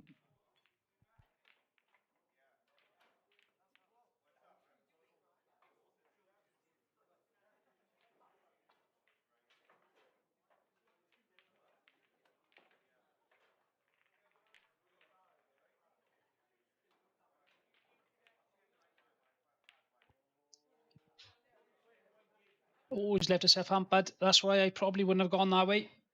There was always a chance of that.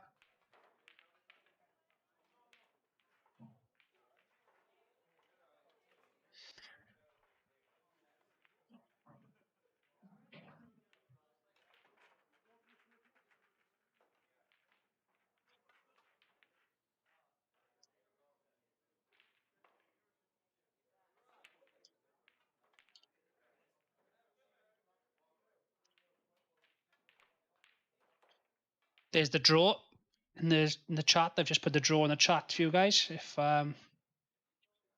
anybody wants to have a little look, that's a great shot. That is from Adrian, and this is looking like 6-2. Is the fight back on? We shall see. No, it's 6-2. Okay, let's have a quick run through the scores. So Ryan, Jeremy, Mike both is 6-all. Matthew Owells is 6-2 up. Is Adrian Tristram. Tom Davis is 6-3 up against John Luke. Kerry Morris is 6-0 up against Mark Skinner. It's a great result for Kerry so far. Dave Stratford's 3-2 up against Ross Thomas. Elliot Griffiths is 6-1 up against Jordan Brock. Owen Zhao Richards is 5-1 up against Damien Clark. Jack Lewis is 1 up against Paul Jones. And Dale Lawrence, Jordan Morgan's just started. And Mike Beckett against Jamie Smart is just started on table 9. Oh, we're going to stay with this for a minute, because this is 6-all on table 10 on the right-hand side. I don't know. I think that's Ryan Jeremy. I think. No. He snuck it himself. Oh, he hasn't potted it. And Kerry Morris has just won 7-0. That is a monster result for Kerry Morris against Mark Skinner. Big result, that is. It was a tough game for Kerry, Mark Skinner. Like I said, seeded 5th. Come to the Abercrave. So that's a top win for Kerry Morris there.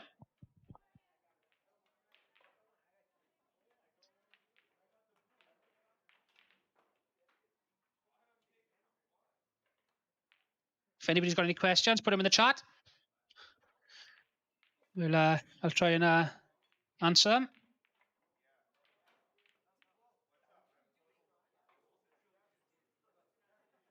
Is he going to play the skill shot, yeah?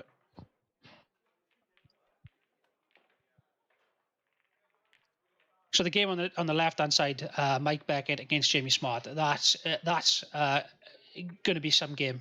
Mike Beckett, really good player, really flowing player, great potter.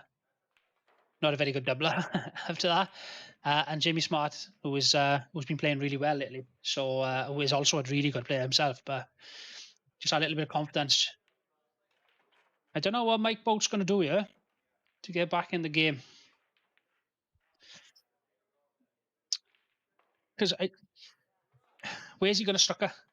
He says if he's got to go attacking you, because if he snuckers, then you've got to fancy Ryan getting out of there and potting his yellow and winning the frame. So I don't know what Mike's going to do here. He is lining up the skill shot.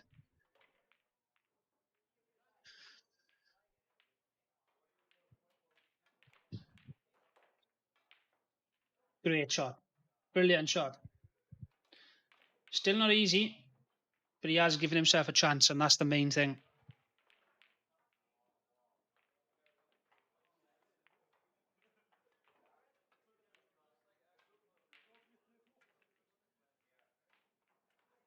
Don't know if that the bottom red passes the two reds into the top left corner.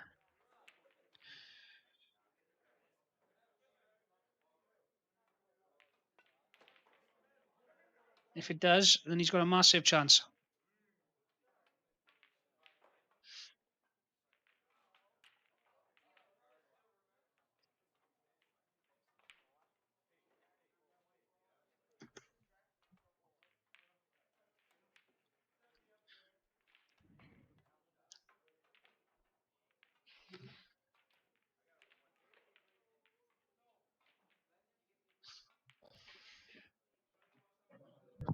This is the shot. This is the game winner. Oh, why has he played it like that? He's played it too negatively because he was thinking if he misses this, he hasn't left the yellow. So that's very negative there from Mike, if you ask me. Played that negatively.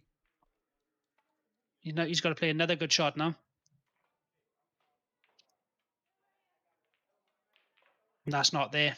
That was the problem. He played this last red too negatively to leave the white at the bottom of the cushion rather than playing it positively to leave himself on the next red.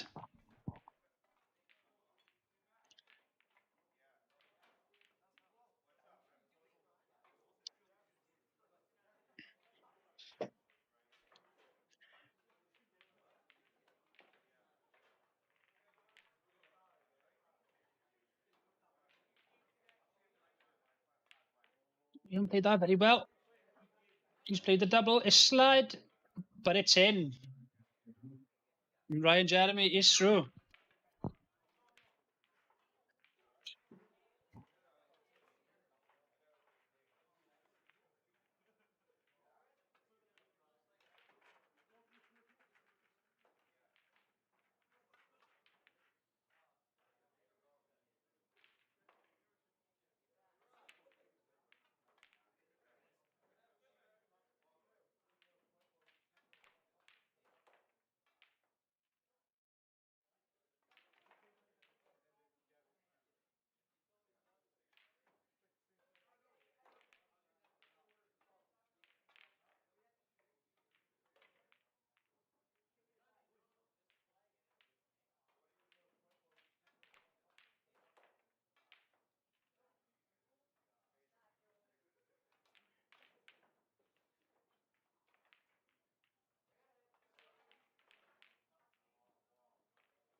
Matthew got a chance here. Yeah, you've got to fancy Matthew here, player of his ability. Just spoke to Kerry Morris, and he is going to be joining me back in the commentary box. He's just gone to get a drink. and sort himself out of it, and then he will be back. So it is going to be like this all day, guys. Obviously when me and Kerry are playing, there will not be any commentary, unfortunately. But when we are not playing, we will be on the comms. So it's looking like Matthew Howells is going to be, yeah, perfect. And that looks like it's going to be 7-2 to Matthew Howells and books his place into round 3, the last 52 of the IM finals number 1. Go on to table 9 and 10 while we wait for the next game to come on. So, Simon Hughes, Callum Jackson's just about to go on table 10. And Jamie Smart is currently 1-0 up against Mike Beckett. It's looking like Carl Morgan, Lee Loftus on table 1, which will be a very good game.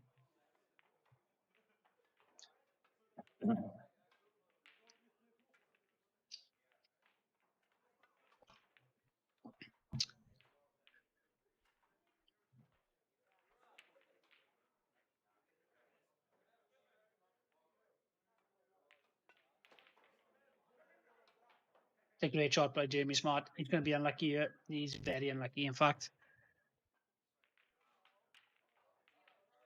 Could he play the top red off the cushion of the yellow with a touch at the right-hand side to straighten the cue ball up to leave the red? No was the answer to that.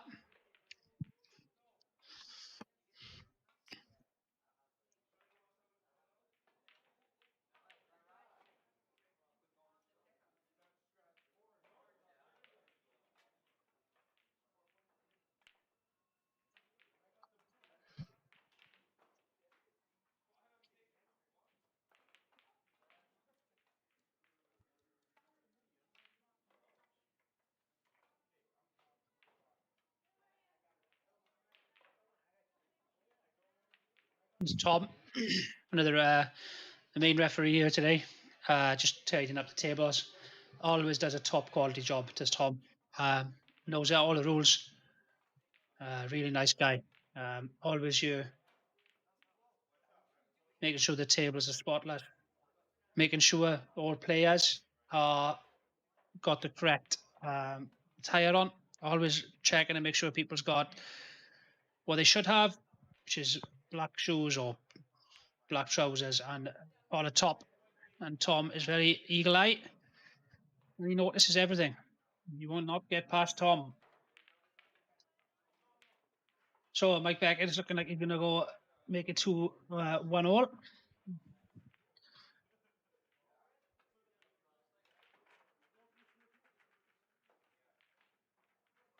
Yeah, just making sure he's on the yellow, on the black, sorry. Got a fancy Mike here, making 1-all. Oh, he's overcut it. Oh, I was not expecting that.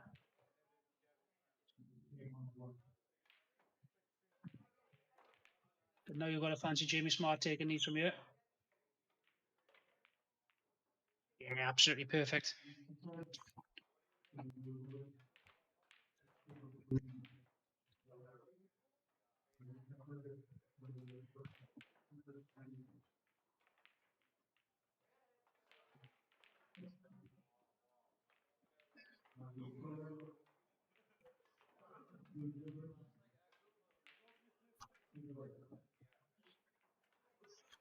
So we got Carl Morgan against Lee Loftus.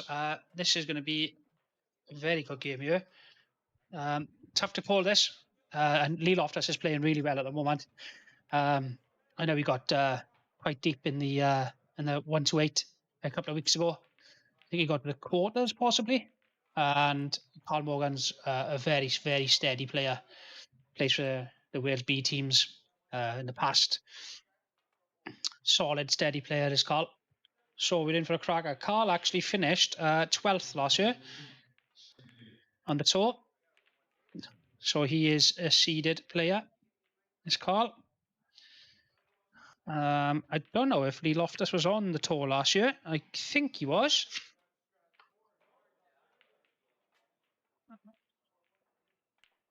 So we're in for a cracker. Predictions in the chat. What do you reckon the score is going to be? I'm going to go for a 7-5 win to Lee Loftus. It's my prediction. I just think at the moment Lee is playing probably the better pool than Carl, and that's no disrespect to Carl. But Carl is a quality player. But it is going to be a tight game.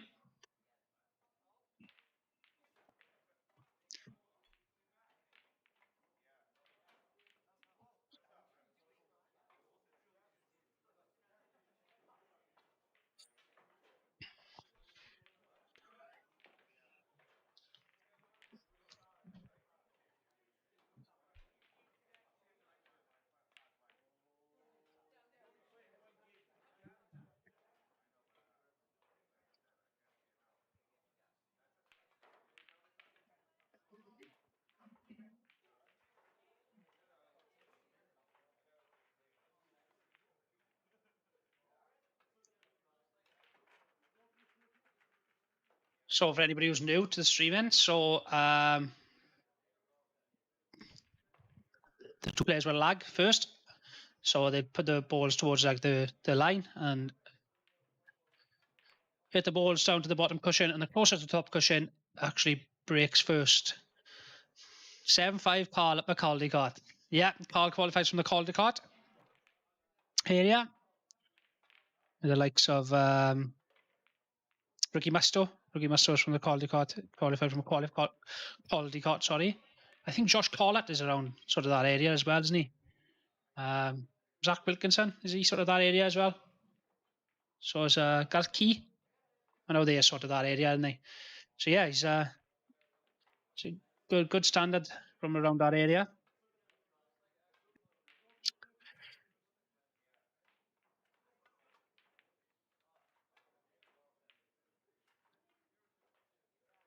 I'm not sure if we're now just gone to the toilet or something.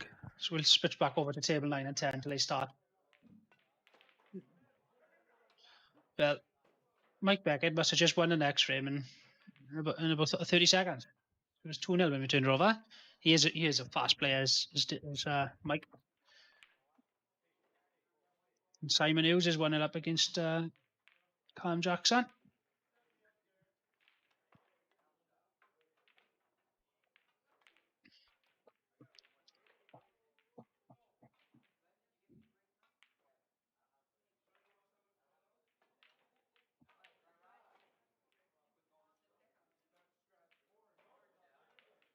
I am going to try and do some players interviews in a bit.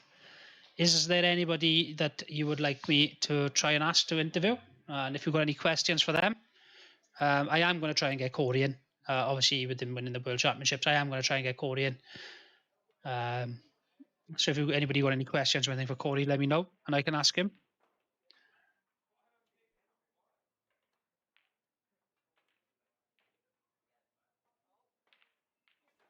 That's if he's willing to do it, you know. Corey's usually pretty good, and he will come and do a little interview. We're off. So Carl Morgan has won the lag.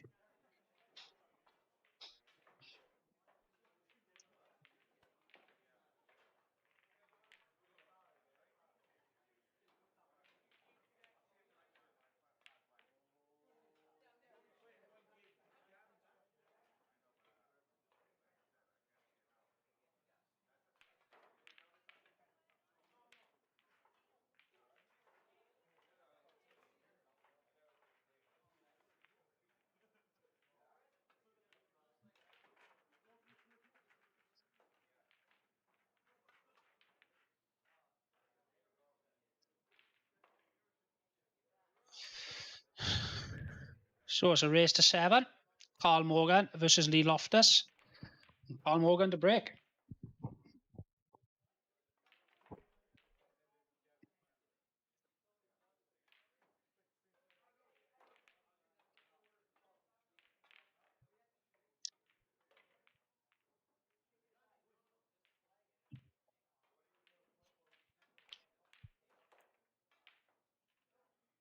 not the best of bricks, but he has got a ball.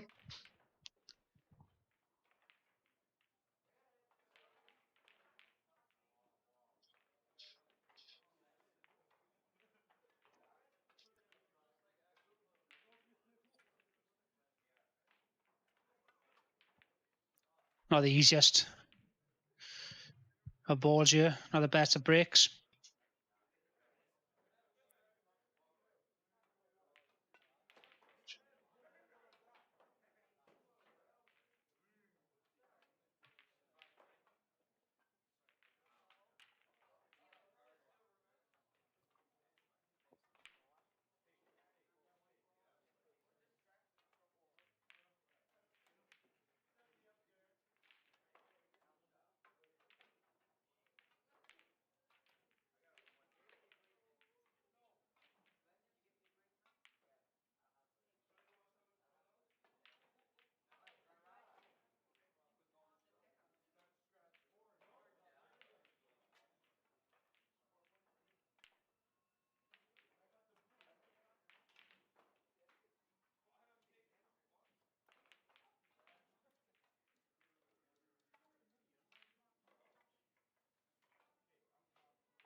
Well, Kerry Morris has joined me back in the commentary box.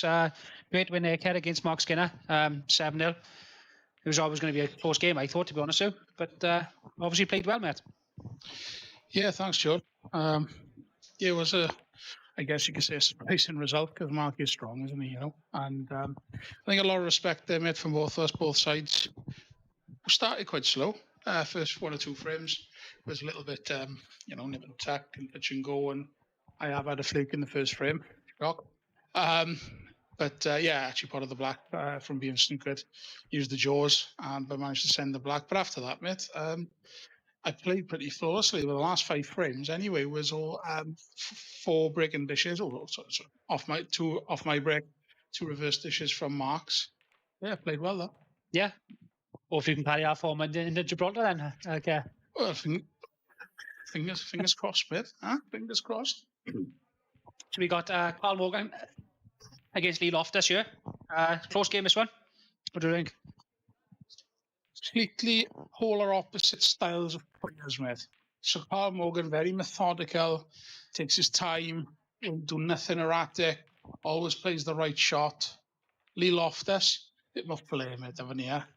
When he gets going, it is a joy to watch, and he certainly doesn't take his time around the table, so to speak. No, he's very flowing player is Lee. Like I said, Carl, very steady, methodical. Yep. But 2 very good players in their own way. Interestingly, I've just obviously gone to the bar to get a drink, and you're listening to the conversations that are going around, and everybody have said how stronger this year, or the cohort of players that's involved and or sort of joined the IMs this year, across the board, it feels a lot stronger. That's the general consensus out there, just over here in a couple of different conversations, And when you look at the breadth of players, mate, that we've got in Wales, it's fantastic, isn't it? Do you know what I mean? It is fantastic. Like obviously only 80 qualify. There are people who have been beat in the qualifiers, who could quite easily come down here and possibly compete and possibly win it. So that just shows the strength and depth in pool in Wales at the moment, and it's only going to go up. With these sort of events, and yeah, absolutely, mate. Absolutely. I'll take the local Bridgend League, which obviously I'm the representative for. In our qualifying group alone, you've got the likes of, who's not here with us today, John Price, Linz Davis, Chris Bardsley. I mean, there's players there, as you said, in their own right, mate. They would be here, wouldn't they? And any other day, if it's a paid entry tournament, they're turning up. Yeah, 100%. And unfortunately, obviously, just due to numbers, and it is what it is. We only get 2 seeds to go through. Fortunately for this event, it was Corey and myself. But next time it could be anybody. Yeah, and that's the thing of this, isn't it? Like, you could qualify one, and then you might not qualify again just because of the standard in your qualifying area, So, looking at the AM, is that a good way out to run it, or would you think about running it a sort of a different way if you want the best sort of players here? Or because I hear there's a few people saying, like, you can come through qualifying, but one area could be sort of weaker than another area as such. But does that come down then just to the luck of the draw? To an extent. I mean, what are the options, Jordan, apart from obviously what the guys are doing at the moment in terms of the structure and the setup? Appreciate that, yes, you could arguably say that certain areas of Wales, you've got a lot more stronger group of players. For example, if you look at Cardiff, I think Cardiff this year have joined. There's sort of like 2 Sunday league sort of, which are the main sort of local leagues in Cardiff joined. You got the likes of Phil Hoskins, Michael Howe, you mentioned earlier, Adam Giddy, Dave Stratford. I mean, Kevin Davis, Deco Callahan, Mickey Singer. There's so many strong players in Cardiff. And again, depending on their numbers, pro rata, they've only got 2 or 3 people that can be sent down. Pontypridd, absolutely phenomenal.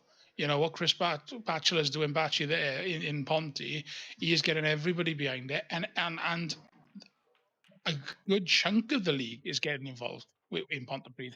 I think last year they arguably had the strongest sort of qualifying group, and I think it's been the same this year, hasn't it? So I think he had like something like 63 last year, and he's got about 66 or something this year, something along them lines. It's just incredible now, compared to like, unfortunately, I was only able to get sort of 9 in Aberdeen, which I was a bit gutted about.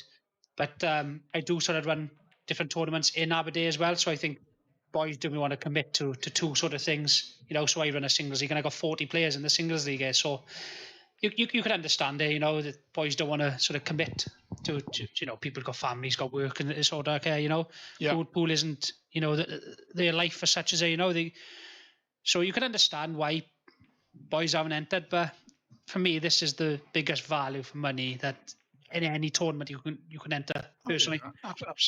Absolutely. I mean, outside of this, which obviously for a lot of, let's say, your elite players, unfortunately, just given the nature of the tournament or what it is, but the next thing is the big 128, and I personally think that the big 128 are absolutely value for money, mate. It's just another £30, but what you've got there is a huge cohort of players that there's probably 20 or 30 boys that could win that.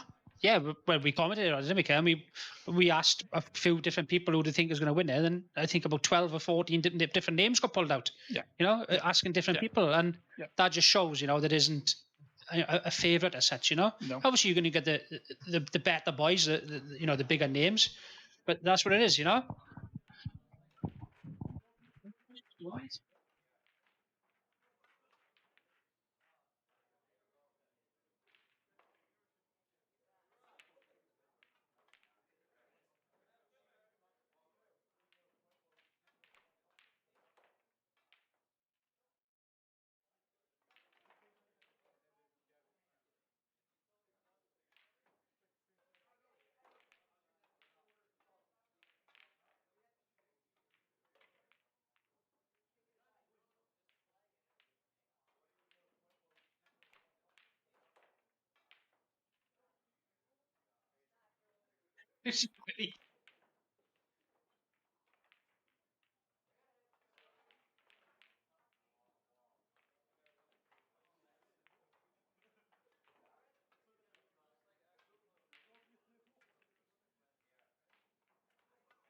So just looking at the draw, Kerry, and Dave Stratford has come through his game against Ross Thomas. So you'll be playing Dave. That's going to be a tough game, mate? Yes, Smith. Only talking about Dave earlier, right? From Ennis. Figures, if you're listening, feel free to pop down, mate, in the next hour. Rough Dave up for me a little bit, mate. No, it should be a great. Hopefully, if we both produce, mate, again, it should be one hell of a game, right? Yeah, definitely. Two very flowing players, you know, both attacking sort of players. Oh, let's have a look at what's happening here, okay? So, still the first frame, Carl Morgan, Lee Loftus, bit of a safety frame. Carl's on yellows. Yeah, to be expected. I think I said you, Carl takes his time. Doesn't do anything flash, but he tries to always take the right shots, you know. So here's an example of there's no benefit in him just sort of coming off the rail to hit the yellow. You try and give it a little bit, just to, you never know what happens. The rails are sliding at the moment until they sort of bed themselves in. But they should, Lee Loftus should see this first frame through. I think he can just play contain a little safety shot here. Hook him behind the other red, and or leave him potentially the double if you can see it for the yellow bit. But yeah, Lee should come through this first frame. Yeah. You coming off a side cut, you okay with a bit of left, or you're going up and down? For me personally, mate, I'm probably going to go up and down. Yeah. Just the way I kind of like the shot there.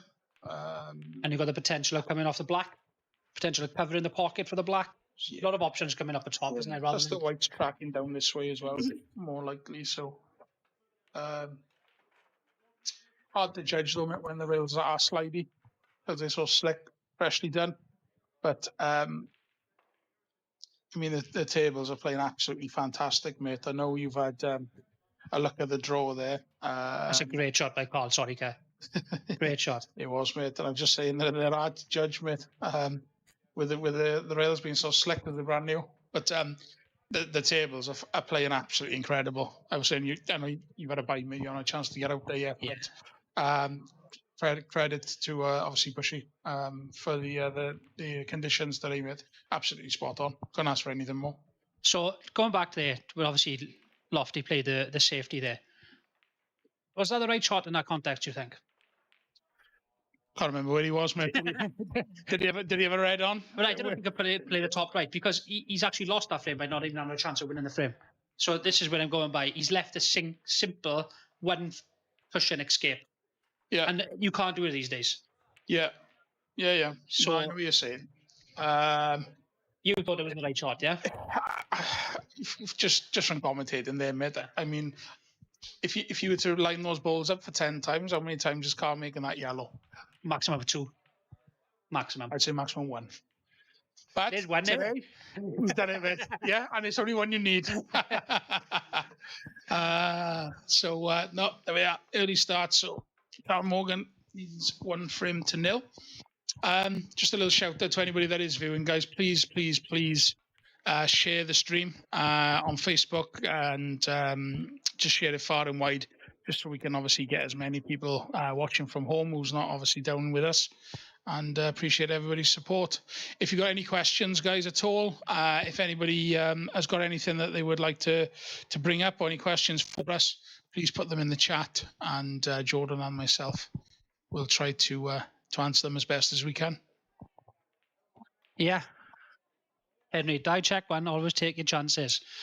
Yeah. And, I'm an attacking player, so if you could see that one in the top right, I personally wouldn't have been playing a safety there, but Lee is an attacking player, so I think he couldn't see the one up at the top right personally. So then it was the right shot, So, yeah, you've got to take your chances in the standard 10, you're right, man. A great little 3-ball plant there to get in the yellow. Just unlucky to kiss the yellow.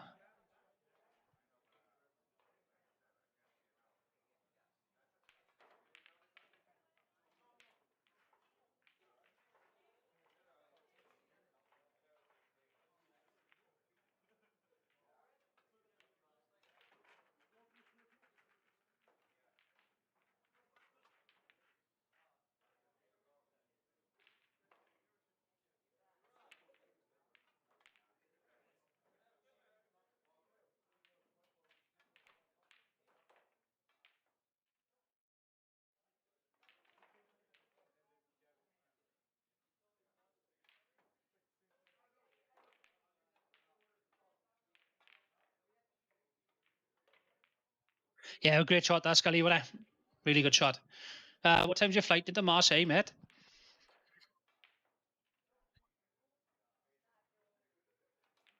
It's a good shot by Carl again to develop his hardest yellow. Just the black now. Yeah, he can leave himself at just an angle, can't he, on the yellow, which is furthest down the table as we look at the table at the moment. Upper top left. That's the one, Jordan. Just leave yourself a nice angle on there, just to basically move the black. I mean, I think he's unfortunate that he can't. He's tracking obviously the wrong way with the white for now, but he doesn't want to leave it till his last yellow. I think Carl will be taking the yellow on the right hand side here up the top, leaving himself the angle to pop the black out off the yellow, and then a yellow and black combo. So run it through a bit, create the angle to knock the black out. Hopefully then the black comes out, leaving the yellow in the right hand. Yes, mate. White anywhere by the line probably would be ideal, yeah. And look at that. Carl, I promise you, me and Carl have not got earphones in, mate. He can hear you, mate. He can hear me. Carl's been playing this game, mate, for much longer than me. He knows what he's doing. Little bit of luck involved in this as well, but he has got that yellow. Not for me. I think, no, if you hit the black, it's all about hitting the black and full in the face. He puts the black to the middle of the table. He's not played that well, which is why he's left himself in the position where he is. If he plays the black full in the face, the black was coming to the middle of the table. He's got a choice of majority of pockets there. So he hasn't played it right. So you say that he could have created his luck then as such, rather than relying on luck. Yeah, of course. Not sure if the double can go. Potentially, I think all he can do is maybe top the yellow through, be the other side of the black, and maybe take it long down to this bottom right-hand corner. I'm not sure what other options he's got at the moment, but I don't know what sort of angle he's got, because if he could try and get to the top left red, then like you said, yeah, which he could, yeah. This is live, yeah? This is live, mate. I haven't seen this before, mate. All right, okay. Yeah, and he hasn't got a earpiece in, I promise. Oh, okay. Come on, pal, don't let me down now. So does he pot this? Straight poke in the corner. Carl Morgan. Yeah. Put it this way, mate. If it's in Bridlington, yes, he does. Right, okay. What happens if it's in Abercrave?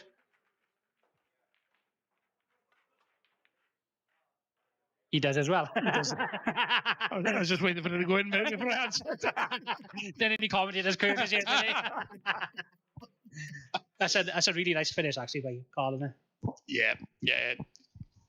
Unfortunately, like I said, he's make your own luck sometimes. I get it, but he's played the right shots again, haven't he? He's coming back to you. He doesn't do an awful lot wrong. He's given himself the angle off a yellow to try and move the black. He hasn't. But then, how many people do you see, in that situation? They're trying to maybe pinch the pocket using the yellow, topping it, trying to move the black again, trying to be a bit too erratic, rather than right. I'm just going to roll this yellow through, take my medicine, so to speak, come the other side of the black, and just leave myself a shot. And that's the most important thing you can do when you're on the black ball. You have to leave yourself a shot. Definitely. If you've got a shot, you've got a chance of winning him. That's the main part. So Carl Morgan, 2 frames to 0 at the moment against Lee. Should we jump on to the other tables, mate? So who else have we got on the stream? We'll have a look. I think it's 2 good games on here as well. Yeah, Mike Beckett and Jamie Smart, 3-all, who you said Jamie Smart is playing really well at the moment. He's doing really well. He is. He's enjoying his pool, mate, and he's been putting a lot of time in. So, I was interested to see actually how Jamie gets on today. Yeah, Mike Beckett, as you know, has played a lot of the other rules and the up rules, wasn't he? He's been on the up tours now. Come back to black ball rules now. Always been a quality player as Mike Beckett. Always very flowing player, very attacking player. Yeah. So nice break from Callum. Callum obviously up 3-1 at the moment against Simon Hughes from Pontypridd. Potter, for those of you who know him. And Callum Jackson Ammanford, I believe. Yeah. He beat Andrew Whitfield in the qualifiers. Another one who he said that, could compete, You just reminded him, haven't you? You just wanted to remind him on the stream. That Callum Jackson beat Andrew Whitfield? Yeah, which is why he's playing now. So Callum Jackson had to beat Whitfield to get you, yeah? Yes, mate. Right, okay. Yeah. I wasn't sure that happened, to answer. Yeah. So, but Simon Hughes, Hot. Another good, decent player. Yeah, solid play in the local area, Pontypridd. Yep. So he's one of Batchy's boys. Come through and qualified for this weekend. Was it? Do you know if he was involved with the IMs last year? I'm not sure, to be honest with you. Okay? You didn't cross paths at all, then? Not that I can remember. I think so, because I know Simon likes to enter a lot of tournaments. Tell you who I saw just now, which I haven't seen for a while. Nigel King. Kingy. Kingy. I haven't seen Kingy for a while. And nice to see him back playing because, I mean, going back a few years ago, mate, what a lovely player he was. He could play the game. Always had a small tip, if I remember. Ah, knitting needle, mate. Knitting needle, huh? But, yeah, nice to see Nigel back playing. Mate, you think about it, there's so many players that that either don't play anymore, don't want to really play competitively. So, oh, that's a nice shot of red to yellow there. He's sticking himself on the reds there, though.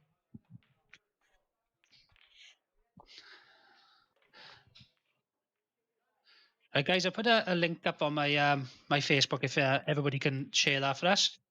That'd be great. That's what it's all about in Escal. Bit of a laugh, bit of a joke, mate. That's what it's all about. Right, let's go back to the main table then. Oh, talking about Lee Loftus, and he likes to play flowing pool. If he come back on, he's got 2 yellows and a black left.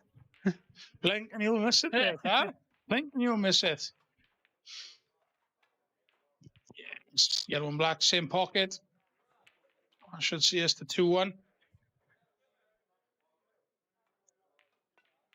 So obviously we had a couple of buys there. I've seen Jode today. So who do you play next, Smith? I have got the winner of, let's have a look at the draw. It is Dale Lawrence and Jordan Morgan. And Dale Lawrence is currently 4-1 up. I know Dale really well. We like to enter, like I said, the shooters, Friday Flyers. We've crossed paths a couple of times, probably about 50-50 between both of us. Well, you got out to shooters on a Friday, do you? Yeah, I do often sometimes, yeah. Do you? Yeah, I like to go down. You get around anyway, huh? I don't like practicing, see, do I? So that is my practice. That's my practice. That's so, fair. There's lots of players exactly like that. Yeah. Yeah, so... And Jordan Morgan, don't know much about Jordan Morgan. I don't know if you know Jordan Morgan, Care? I don't, mate. No, I'm not sure either. Sorry. Yeah, so I got the winner there. I tell you what, Phil Hoskins is 5-0 up against Nigel King in about half hour. So Hoskins must be playing well. Hoskins must be flying. No, good. I tell you another, Adam Giddy is 4-1 up against Michael Howe.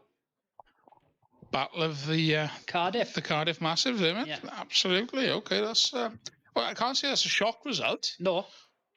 Because of how well Adam Giddy's been playing lately. But... You've got to... You think Howe is a little bit of a slight favourite, wouldn't you? Personally. Yes, but again, that's just on name only. Does Howie play even anymore? Does he practice? Yeah. Does he is this like one of the first events he's come back to? So obviously, if you're not playing, I mean, you sometimes need a few tournaments just to get up and running, don't you? I tell you what it is with Howie. He doesn't like the handicap systems in pool. Now, I don't know if you're a big fan of that, Care, or not. I don't know how do you see the handicap systems. For me, mate, I get it. I do get it. I think, yeah, there's an argument for it, mate. There is an argument for it. And at the same time, it's the same with, I think you could also stagger and grade the entry fees for a tournament. I agree with that. So, for example, your top players, let's say your top, I don't know, 16 players potentially, top 16 then, based on the IMs. Potentially your top 16 could be paying a little bit more money of an entry fee. Maybe there is 3 tiers, but again, then you've got to be able to try and categorize the players into there. And I don't think that you're always going to upset somebody because somebody will have a different opinion or a different view on it. But, you know, maybe you could do like the top 16, let's say, playing into a tournament, they're in at £50. Then you've got 17 to 32 might be coming in at 20, and you could have the rest on a £10 or something along those lines. Why not try that, you know? I agree with you there. And the reason why I agree with you there is if you're sort of like a new player starting playing and you were saying that you've got to pay £50 to enter and you got the chance of playing like Marshy, Corey and all that, are you going to waste £50? Because I know I wouldn't personally. you know, if I was lower than, you know, if I didn't think I had a chance of winning, do you know what I mean? Whereas if I got a £10 to play and I've got a chance of playing Corey or Marshy or people like that, I'm got more willing to pay £10 and lose £10 than lose £50. You know, I'm not going to say they're not going to beat them, but you know, the odds are against them, you know? Yeah, sure. On the flip side of it, is that fair for the pros or your elite?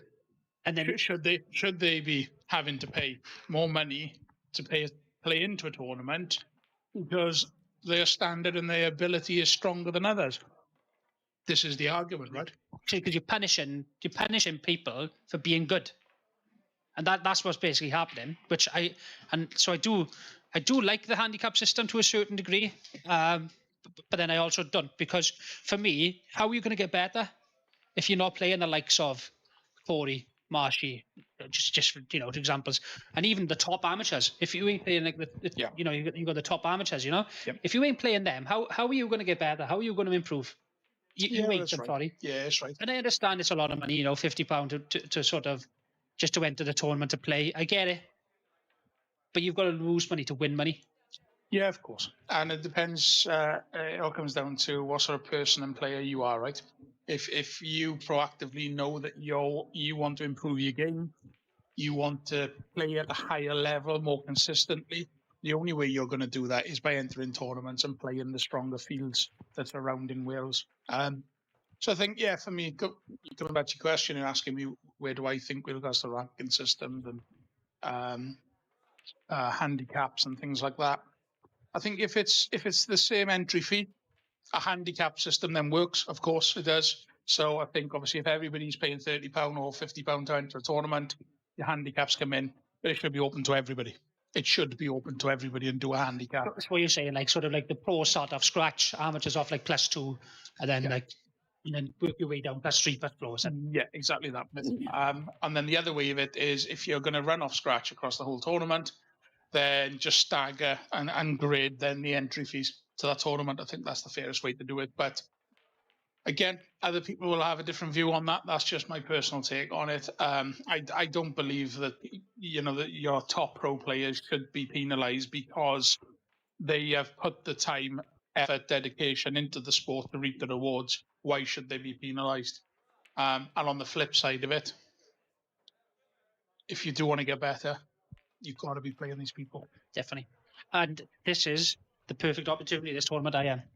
£30 for 5 events for potential to play the top players in Wales.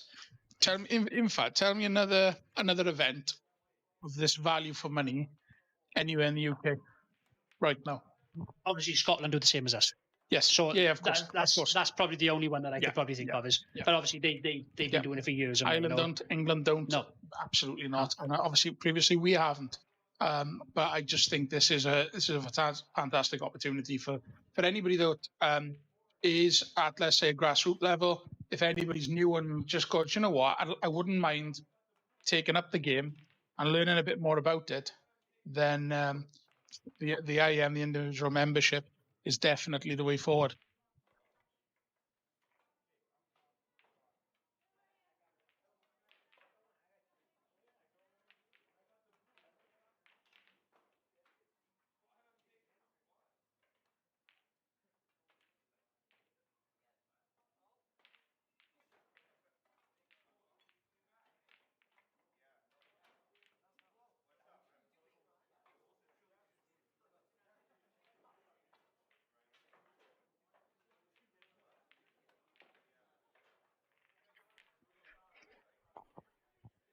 So, Carl Morgan, Lee Loftus to all.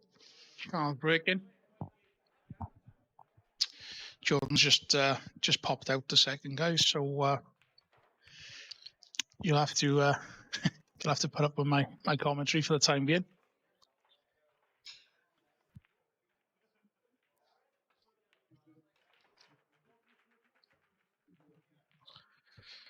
So dry break from Carl. It's an open table to Lee Loftus. I mean, there is an argument for both sets of balls here. There's problem areas for both sets, but Lee's opting for the Reds.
5-4. Jamie Smart, Mike Beckett. This is going to be a game to watch, mate. I think we should stick with this now, mate. What's the end of this? Yeah, I think so. I think so, mate. 5-4 Beckett there. 4-1 up. Callum Jackson is 2 against Simon Hughes. I think he's just gone 5-1. I don't think he's just put his score, his point up there. Yeah, 5-1. Yeah. But yeah, I think let's stick with Mike Beckett and Jamie Smart, mate. Obviously, a very close game. We can have the single view. Go on then. Yeah. Go on. You're in the driving. You're in the driving seat, sir. We've also got a little interview area set up ready, so we'll hopefully get a couple more interviews. But yeah, let's go. Can you go back to that, please, mate? Of course I can. Where's on board? Who? On board. Who are they? You tell me. Just the sponsor of the event, mate. You know. Couldn't tell you, mate. Right. Okay. So you're not in the driving seat. Scott Morgan's the one, mate. Right. Okay. I'll take it up with Scott then. Get on Scott. In one job. Tell us about Gibraltar, boys. Who are you looking forward to playing? Personally, interested to see what Mexico have to offer. Yeah, even Spain, but because I don't think I've been to a tournament where Spain have been in. I've been to a tournament where Mexico have been in. They were in Bridlington about 2 years ago, I want to say. But Spain for me, that's the team for me, Ian. But obviously, we just the fixtures have come out. It must have come out today or yesterday. And there's 19 teams, I think, in the league. I'll read some of them out for you now.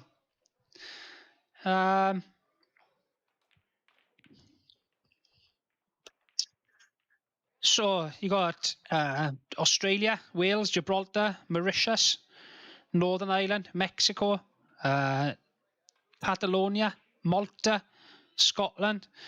So yeah, it's there's a lot of teams in there.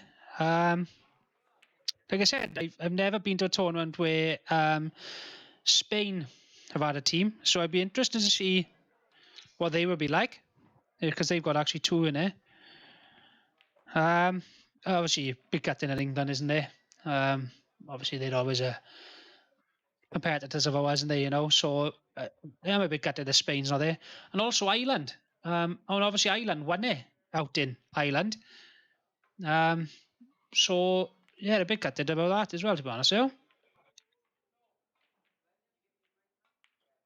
Catalonia, yeah. Out in Ennis, we played Catalonia, and they actually beat us, and they just didn't miss a ball, to be honest. So yeah, I think it's going to be a class event as well, Hen. Like I said, a bit gutted about England. I love playing against England. It's just something about it, that buzz, you know, that feeling, you know. So I am gutted about England, but you know, it's politics of pool, which I'm not going to go into. That's up to them. Nothing to do with me. I'm happy I'm going, and I'm happy that the team we got going, and we're going to compete as well. So, and we can have a bit of a laugh as well. That is what it's all about, with an unbelievable amount of games. So I am glad actually that me, you, Whitfield and Kerry are going out 2 days before to actually have that little bit of chill and get to see Gibraltar as well, because I've never been to Gibraltar. So I'd like to you know, to get out there. We're obviously going out 2 days before to actually explore the place as well. So I'm even more happy now that we're going out 2 days before, to be honest with you. I don't know how you're feeling about that, but our schedule looks flat out, doesn't it? I know we've been talking about it, but 8 o'clock starts and things like that. You know, we'll have a few days in the pool now, because we don't start at 2 o'clock on some days, so we'll have a go crack in the pool now. So back to the action. It's 5-all. Mike Beckett managed to win that frame. He played a lovely skill shot, but he just goes down so quickly, and just you can just see the clearances straight away. Does Mike? If you notice straight away, like, just goes down, just.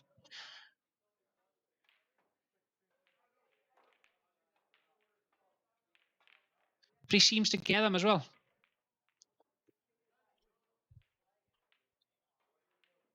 Just the yellow on the right hand side, which I think he's landed perfect on, now to screw into the red and the yellow to hopefully flick him out. Yeah.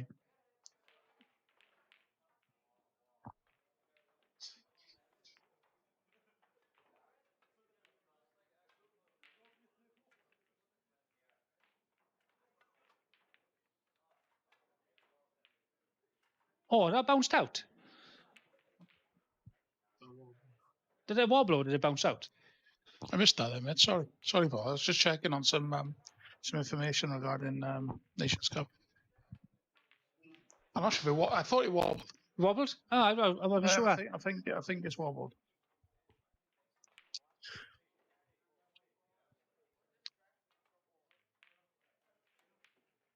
Yeah, coming back to what you were just discussing with Henry there, mate, regarding the Nations Cup out in Gibraltar.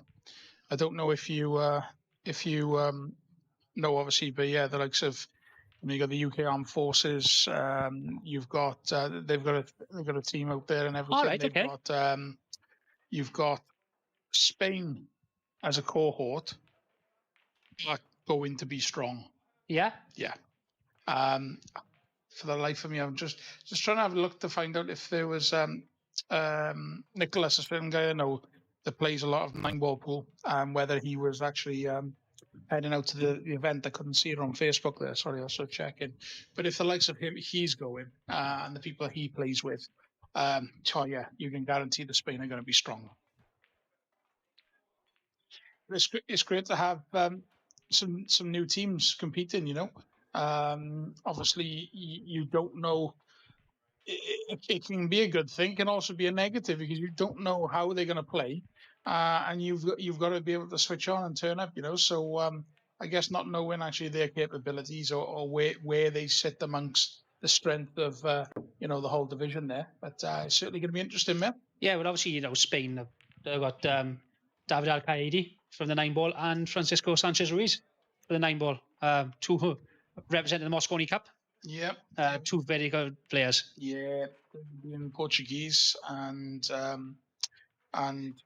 FSR Spanish, fantastic players. But there's But David Al-Qaedi's Portuguese, Portuguese, yeah. so, but he represents Spain. David Arcadi. Yeah. But he is Portuguese. So Portugal and Spain is treated as like as one. Oh, are they? Yeah. Right, okay. That's not in every sport, though. No, not every sport. No. Right. Oh, I did not know that. I honestly thought that obviously he was Spanish. Vamos. So he won't be in the Nations Cup then. He certainly won't be, mate. Wrong sport. Wrong sport. Yeah, Danny said he wobbled it. He was right. Okay, yeah. Yeah, I just seen it too quick, to be honest with you, and it looked as if it popped back out then, but... Enough for him to play the W, John? He's got to land on the black as well, hasn't he? He's got to come up and down the table, I think, if he wants to land on the black. Quite erratic, really, there, wasn't it? He's that type of player, though, and he's got away with one there. So, Jordan, knowing your attacking nature, yes. What shot are you playing here, sir? Well, actually, I'd be playing safe here, Kerry. Shock. You feeling okay? Yeah, I don't know. So if you're playing safe, what are you playing, mate? So I would be playing this red that he's playing, and I would try to be cannon, and I'm a little cannon into one or two of them, just to disrupt it a bit, because I think it's quite awkward there. Yeah. So I would have maybe played a little bit thinner, a little bit to cannon into him a little bit, just to because obviously the red up at top wasn't easy. So if you did have two shots, then you could get the red up at top, and then they've all been disrupted a bit, so they all sort of go in pockets. Like, good opportunity now for Jamie to get control here of this frame. I think he's just sending this over. He's going to send the white around. I think he was focusing more of the white ball than anything else. It's a great shot. Yeah, he's played that well. And we go back to Kerr. He hasn't left the simple one cushion escape. You know, is it close? And the thing is, you can't make there's an argument, so you can't even leave two. I went in, I said, you can't even leave two, mate, of these players that surround you today. But no, you've got to think of the things. You also got to know the strengths of your player and your opponent. You know, there are certain shots which you if you do know, how they play and how they play the game, there's certain situations then and shots that you can leave or can't leave, for both reasons. So I think you have to play on that a little bit. Like I said, Jamie just if he focuses this now 100% on the pot, which I think he will, then it's disappointing with Jamie. Oh, he's got lucky. He has got lucky. That's a Brucey bonus there. I still fancy Beckett to take this long though. Yeah. Yeah, I still fancy Becker to take along. I mean, obviously frame ball, and if he misses, then Jamie should step in. But big moments. This is Jordan in the match. It's only a race to 7 throughout the whole day, 5-all, and this is big moments. That's not there, no.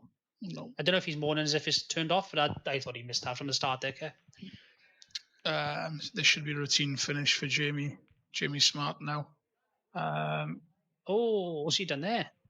Don't understand that shot. I thought he would have plain balled or just topped the white through to be the right-hand side of this red. But, again, given the situation, maybe he's feeling it still a little bit. So, it's okay. It does leave a fairly routine, straightforward sort of escape for This is close, Kat. Michael. It's very close. It's in mid. It's not close. It's get in. And this is the problem by playing too many safeties, Kat. What a yellow he's played there, man. Yeah. But Jimmy Smart has not that chance to win the frame. And that's the problem these days in this attacking game is that he's had 2 chances there. Yes. Jamie would be kicking himself there. He knows he's had two very good chances there too. Obviously, you go 6-5 up. He now sees himself 6-5 down. Michael Beckett's on the hill. Michael Beckett's to break as well. So Jamie sat in his chair, absolutely kicking himself, sick as a dog. But just got to take the next frame, haven't he? No. He's got to hope that Michael comes up dry, or there's work to do on the table. So, well, if Jamie wins the next 2 frames, he wins the game. Didn't realize you were good at maths, Jordan. It's one of the things you would like to say. And as I said, he's come up dry. Big opportunity, huge chance here for Jamie Smart to take this hill with only 1 frame. Then Reds looks to be the most favourable option here. It's just getting on them. There's nothing that's really too tricky. There's nothing too difficult. Just needs to get on them, pick his path, and execute. So the red closest to the white. That's probably. Would you take that now? Because it doesn't go in the bottom right. Would you be taking that now? Possibly, or I'd be taking the red towards the centre of the table blue spot. But if he takes this now when he gets it, frame ball. Oh, that's unlucky. Is it unlucky though? But no. Would you say that's unlucky? Well, any other Carnan, then he's all right. But obviously he didn't play to play the Carnan. I just think that's a bit unlucky. I think he's played the right shot.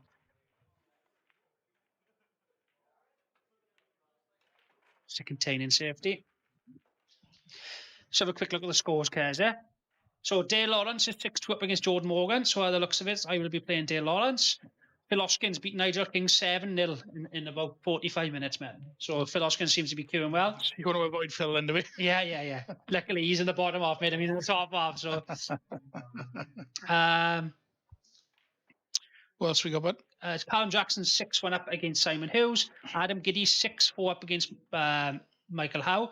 Callum Jackson has just come through as a 7-1 winner. Okay, well done, Callum. Morgan Lee Loftus is 3-2. Riley Cutter is 4-2. So I just spoke to Riley. He's just come in to do a bit of commentary when he was playing, mate. All right, okay. And he was saying that he's playing some really good pool at the moment. So good luck to him, young up and comer. Got up to Gibraltar for the under-23 team. Yeah, he's from Regent. He plays at a Brackler, Snooker and Pool, mate. So I see a lot of Riley. Lovely guy, lovely kid, great temperament. I think he'll have a tremendous experience, mate, out in Gibraltar. So it's great to see him doing well there. 4-2, you said? 4-2 against Terry Davis, yeah. Andy Pullen is 3-1 up against Steve Gibbons. Johnny Bushnell is 2-1 up against Darren James. Oh, no, that's a little tricky one for Bushy, yeah? Darren James. Darren James is Masters A player. So Dan is a good stick, Darren. He is from Tredegar. So he's qualified through Kurtz and Skinner's place over in Mark Williams Sports Bar. Nice. Yeah. Sean Moore's 1-1 up against Gareth Money. Adam Moran, Nicky Morris has just started, and Craig Hunt, Ben Harris has just started. The latest scores. So we've got 5 games left of round 2 before we go into round 3. You said there Adam Giddy 6-4, so Adam needs only 1 more for him. Yep, he's on the hill. Dale Lawrence is also on the hill. Yeah. So yes, Still got a long day's pool ahead, I think, eh? Yeah, definitely, mate. Bit of a safety exchange going on here at the moment now on the main TV table. Team Beckett and Jamie Smart, obviously a lot to lose. So, again, big moments. This is what we play for.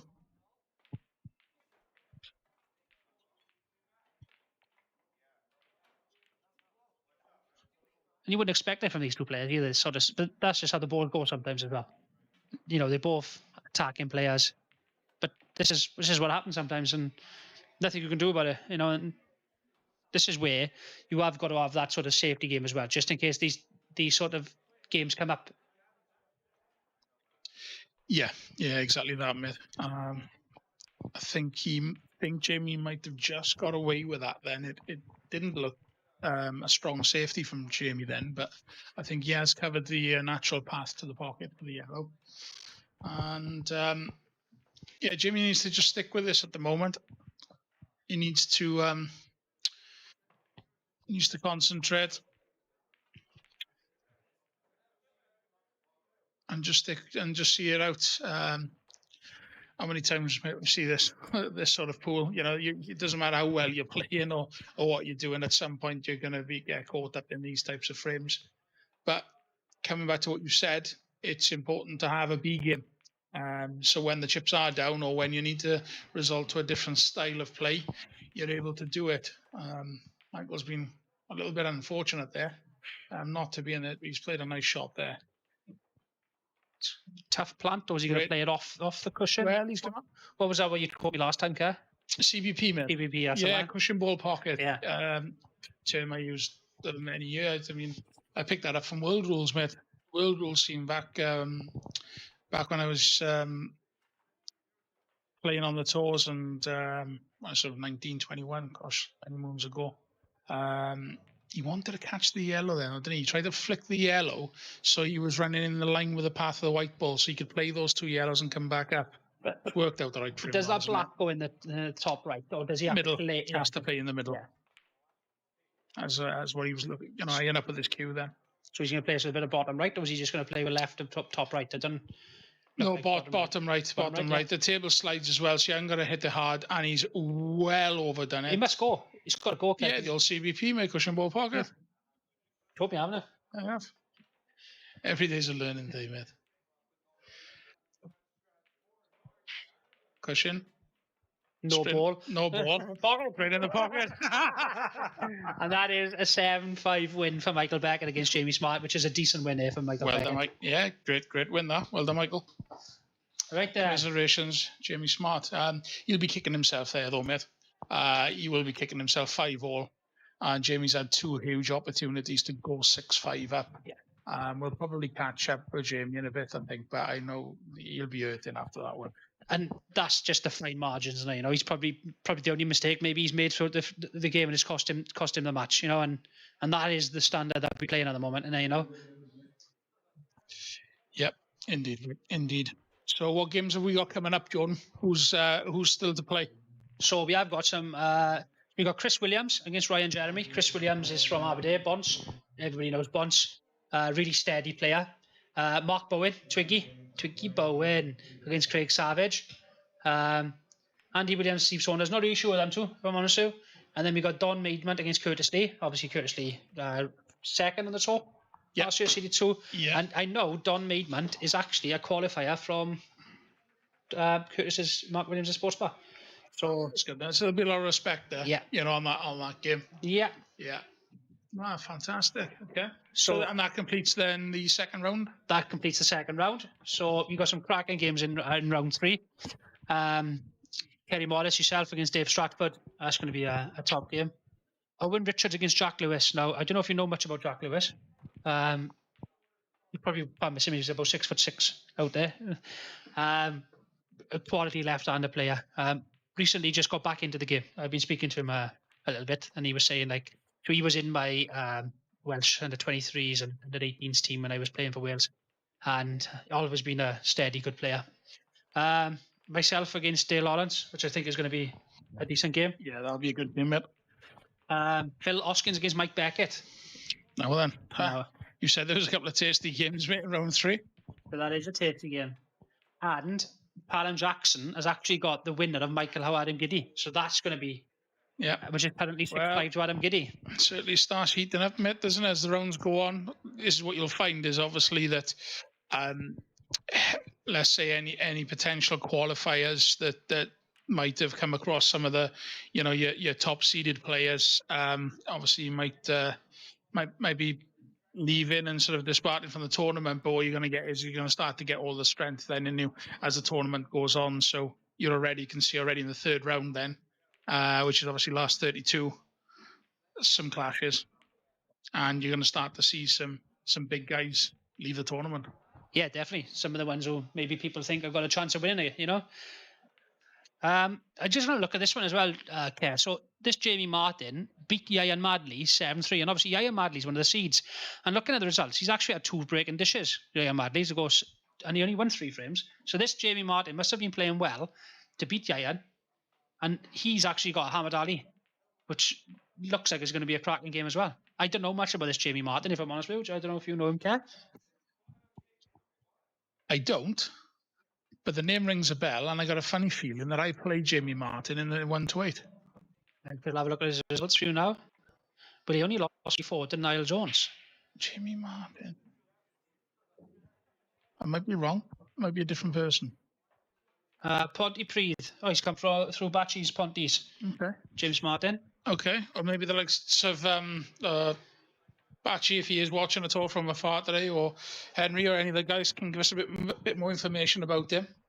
Have you got anybody lined up, George? Is there any? Have you got any interviews that you're doing this afternoon with anybody in particular? So I have asked. I have said that I'm hoping to try and get Corey in, obviously because of his World Championship win. So I'm going to try and get him. I'm also going to try and get Phil Hoskins in, obviously the WPA chairman. So I'm going to try and get him in as well. Yep, good. But yeah, obviously with the live stream and with the games going on, I'm going to try and don't want to sort of back out to the games to have an interview. But if we want to interview, I can try and go and ask Corey. I know Phil Hoskins have only just finished, but I can go and ask Corey if he wants to come in and just talk a bit. If anybody's got any questions you want to ask Corey, then write them in the chat and we can ask Corey. I'll go and see you now, actually.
Right, so I'm joined by Corey.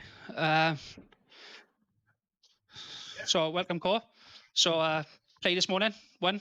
Yes, 1-7, 3 on the end.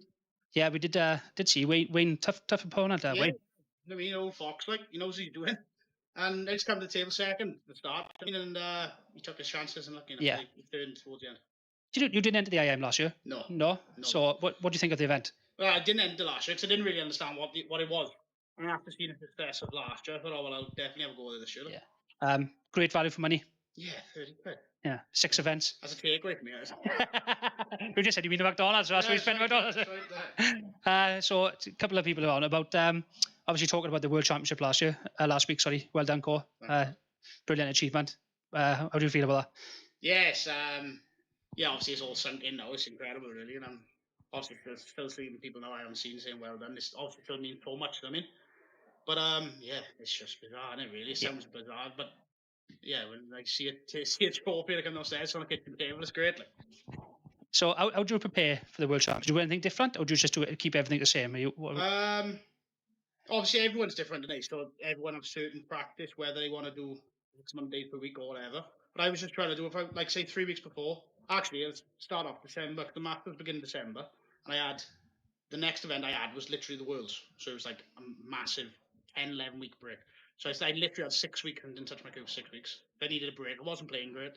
And then from about 4.5 weeks out, I sort of started off doing like twice a week, and then try to build it up a little bit, do you know what I mean? And then say 2 weeks before, I was doing like, if I was practicing on a Tuesday, practicing on a Thursday, play a flyer on a Friday, and then do you know what I mean? Try to do every other day. So don't do back-to-back days.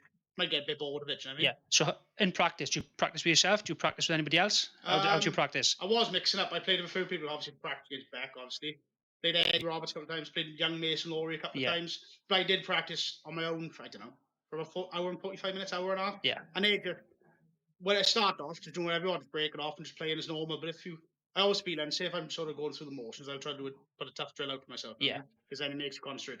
Yeah, and then you said you went to the Friday Flyers and some quality players on the Friday Flyers now. Exactly. And also the little handicaps, like, got to give some of the little handicaps as well, but the standard is crazy for a flyer, isn't it? Yeah. Like, you had like 42 or 43 entrants on a Friday night, do you know what I mean? It's incredible, and some of the players on there. It's more the standard as well. The standard is crazy. Yeah. Yeah. So what's your ambitions this year, Cor? Got any ambitions? Same as normal, pretty much win every game. Yeah? Yeah, that's how I will always will be. Aiming to win an IPA title? Yeah. I don't set, like you'll have some people who say, oh, I want to win one tour year, one IPA event year.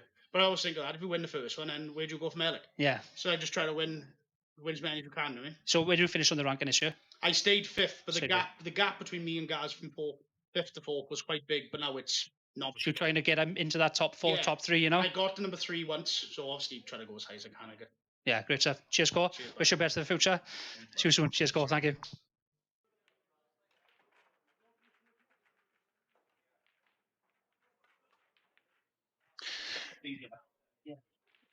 Great to hear from Corey then, guys. So just jump back to the action.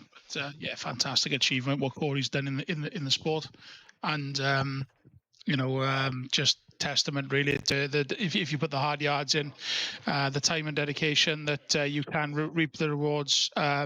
He's a fantastic player. He's a great asset. Great guy. Flies the flag for Wales. So well done, Corey.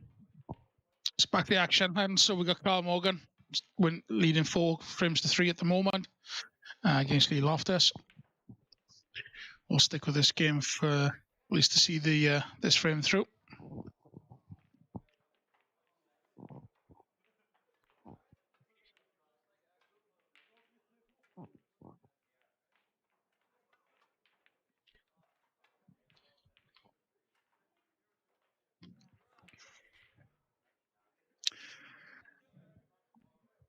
Carl looking to lock the frame down. Try and get himself 2 shots, but Jordan was only saying this earlier. I mean, he's left a very straightforward one cushion easy get out, so to speak. Then, unfortunately for Lee, the tables are still sliding a little bit. You noticed it there that it's coming to the right hand side of the yellow. Normally, he would be making that, and then you're leaving yourself a yellow to the middle and a shot of the black. But Carl's got out of it what he wanted to try and do, which was 2 shots. Obviously, he's got this cluster of 3 with a yellow. on the left-hand side here as we look at it. So I think he's going to be trying to move some of these balls a little bit here.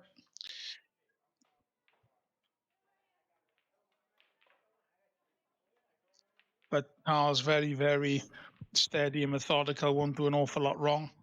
So he's going to use one of his free shots here to obviously pot the yellow.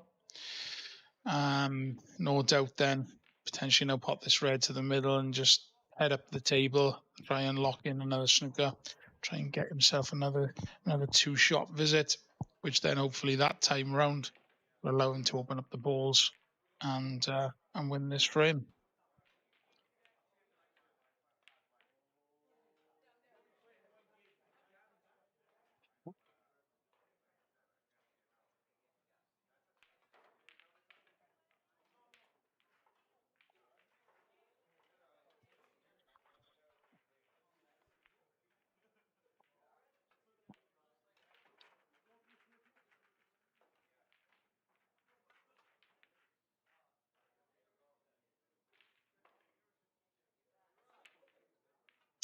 It's a better snooker this time.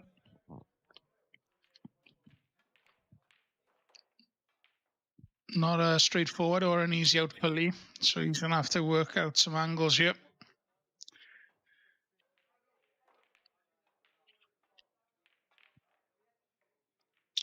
Coming inside the red, using a bit of right-hand side. But unfortunately, that was probably as much as the cushion that he could see. So he couldn't really get any more on the white ball than he did. So 2 shots to Carl Morgan.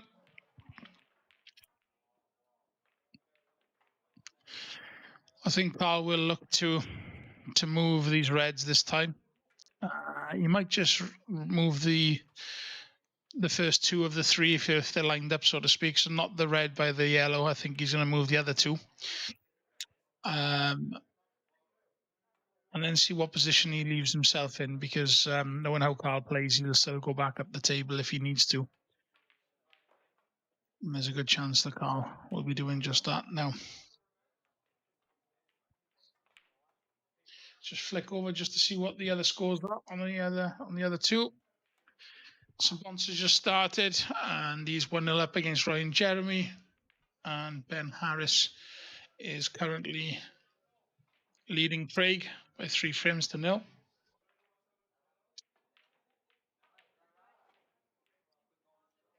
Let's jump back to table 1.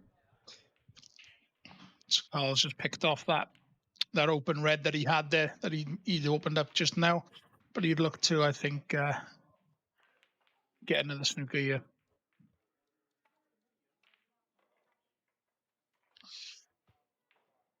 It's a good shot.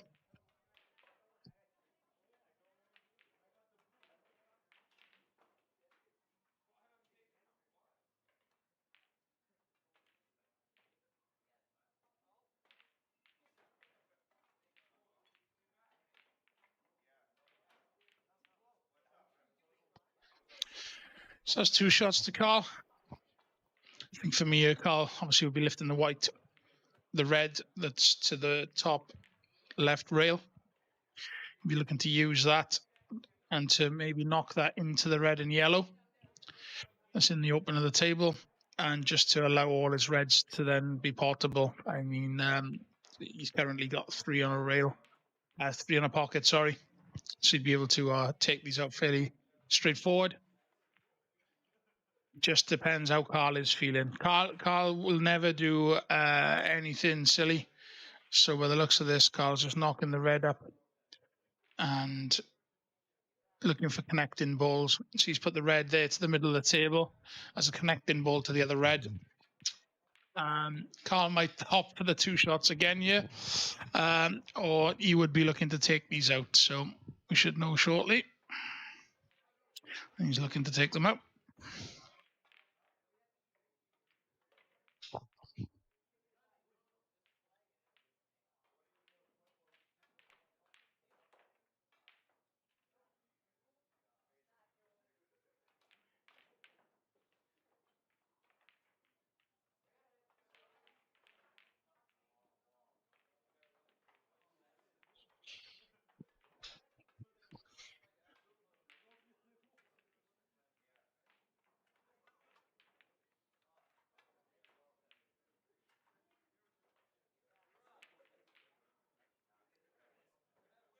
Last kept running there for Carl. Tried to play the red to the middle.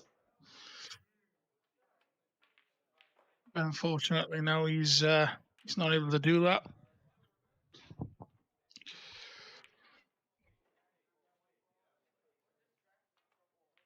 Just be careful here, Carl.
Right then, sorry guys, popped out to the toilet and grab a drink. So I'm back. Ciao. What's that mean, Tomo? Come on, ciao. So it's currently 5-3 to Carl Morgan. Another little safety game here.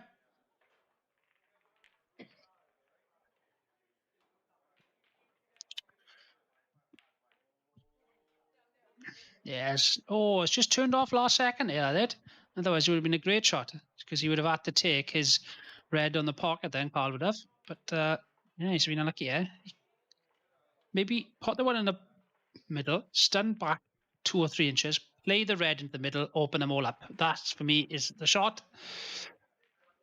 But I do like to be an attacking player, so Oh, Carl.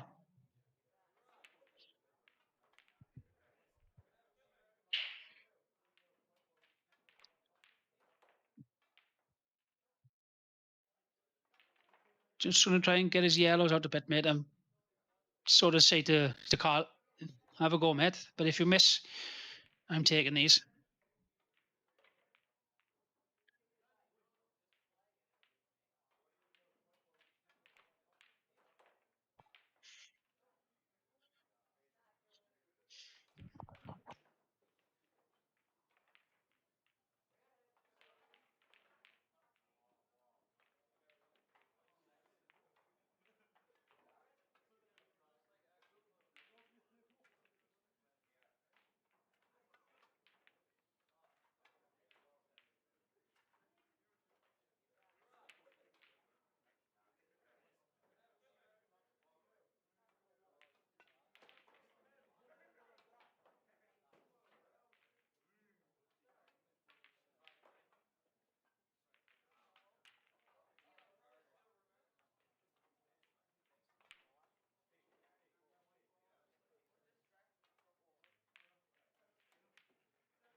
So a little safety frame going on here, okay? Red's in control with that bottom right pocket. Another one. I've just been watching 2 minutes whilst you popped out to get a drink. Carl Morgan doing Carl Morgan-esque things, mate. No, the last frame actually was very much similar, where he was binding his time. I mean, his reds were a little bit awkward. He was waiting for the 2 shots. He got them, still didn't go. Just moves one out, puts him back into the snooker, gets another 2 shots. You'll never guess what happened then. Got another ball out, mate. I went back hiding again, and nice shot there. Is he on the red to the middle? He's on yellows, mate, so I hope he's on the red. So as I was saying about Carl Morgan, and yeah, so confident is good. Yeah, he just that's his game, mate. And that's his style. He'll never do anything wrong. Plays the right shots for himself anyway. Never nothing hasty. Yeah, just steady, and does what he has to do. No flash or anything like that. Oh, he's left this. Oh, that's not a good shot. Lee Loftus. He'd be kicking himself here. I mean, just play this with right-hand side. 3 rails. And he pops himself out for the red down the corner. I think you mean left-hand side, Michael. What did I say? Right-hand side. It's like it's time for me to go, mate. Left-hand side. I don't know why I said right, mate. Red to the middle. Left-hand side, 3 rails. So you would be playing this as a cut. Cut this to the middle. Yeah. Left-hand side on the cue ball, mate. I will be travelling 1, 2, 3, and back in anywhere in the line. Look at the line. Look So at you're trying to land by the blue spot, you? If you look at the area to be on that red, Yeah. it's big. Okay. So all I'm focusing on is hitting the 3rd rail. If I hit the 3rd rail, I've got a shot in the red. Now, for me, I would have played the double myself. Would you? Yeah. Because then you can play anywhere down the bottom left-hand side here, and you're on the red. So it's just how you see, I suppose. I don't know. That's what I would be playing now. Oh, that's fine. On the table, it's different, isn't it? Yeah. Do you know what I mean? That could be a lot. Look, cuttable. That could have been a lot thinner, actually, at the table. Why he's opted to go for the double. 1 rail, slidey rails, by the way, Jordan. So he needs to compensate for it. Kicks this in. So left side rail, kicks the red in by the middle. Yeah. Shot on the red at the top. And this is why, keep going back to it, but a simple 1 push and escape is no good. I possibly would have gone the other side and tried to get him tucked up behind the other yellow, possibly. Yeah. You know, just to make it a little bit harder. What I find is where you've got your point on the side rail now, where naturally is your natural angle to play this, I would just be half a ball to the left because to allow for the slide. We'll find out how close Carl gets you because he generally is pretty good with these shots. Didn't allow enough. Didn't know enough coming the other side, but he has tried to compensate for the slide there. He has. Should we run through some scores, Kerr? Yes, please, buddy. Okay. How's things looking on the board? So, Callum Jackson beat Simon New 7-1. Michael Howe come back to beat Adam Giddy 7-6. Did he? He did. Carl Morgan is 5-3 up here. Riley Cutter 6-4 down against Terry Davis. He was Taz, 4-1 or 4-2 up. He was 4-2 up. 4-2 up, yeah. Yes, he was, yeah. Terry's won the last 4. Yeah. Andy Pullen is 4-3 up against Steve Gibbons. Johnny Bushnell 6-1 up against Aaron James, so he's clearly queuing well. Sean Moore is 6-1 up against Gareth Money, and that's been going for 35 minutes. Well, current big 1-2-8 champion, mate. I wouldn't expect anything less. You know, once Sean Moore gets going, he's an absolute machine, mate. He'll take some stopping today. Adam Moran is 3-1 up against Nicky Morris. Now, Nicky Morris was one of Riley's cider picks. Nicky Morris was. Adam Moran, Newport? Caldecott area? Not sure, mate. Sorry. Okay. Ben Harris is 5-0 up against Craig Hunt. Leighton Nolan is 3-2 up against Corey Williams. Bonce is 2-1 up against Ryan Jeremy. And Craig Savage is 1 up against Mark Bowen. So Bonce is... must be on... yeah, he's there. Bonce. Just Ben Harris on the right. This isn't Bonce because he's a right-hander and Bonce is left-handed. So this isn't Bonce. And Bonds don't hit the ball out of hard. It's definitely not him. I was going to say, mate, that's definitely not Bonds. He's hit that about 80 mile an hour. But Bonds is a little bit more, should we say subtle finesse, mate? Subtle finesse. A little bit like Carl Morgan. Yeah. I would say. Yes. Oh, I don't know. Oh, what's happened there? Let's play the I don't know shot. The old didn't know.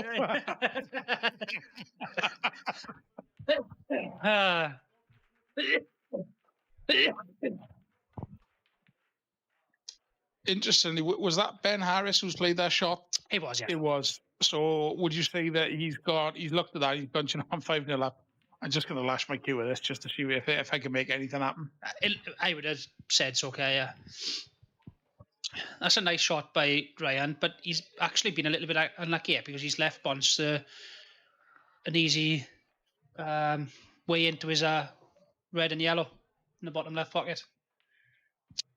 Red's still awkward in the middle of the table, though. Yeah. Still got work to do here on this frame.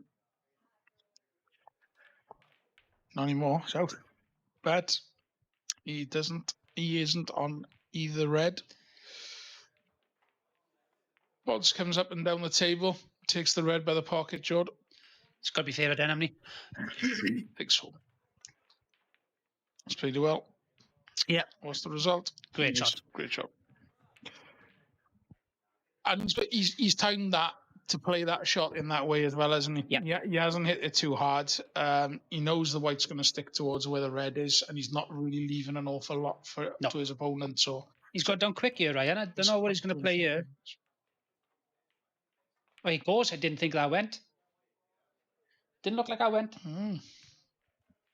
Ryan tried taking a long yellow. He's missed that.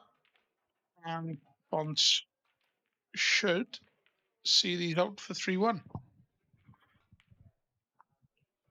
Yeah, Bonds is in the same county team as me, and you really got a fancy Bonds here, to be honest, though.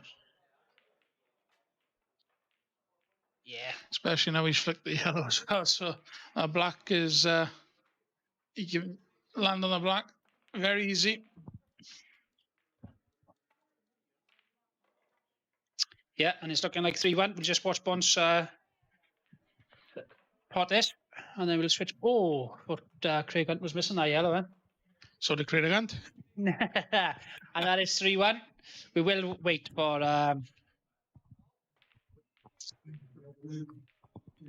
see if Craig can finish his frame off.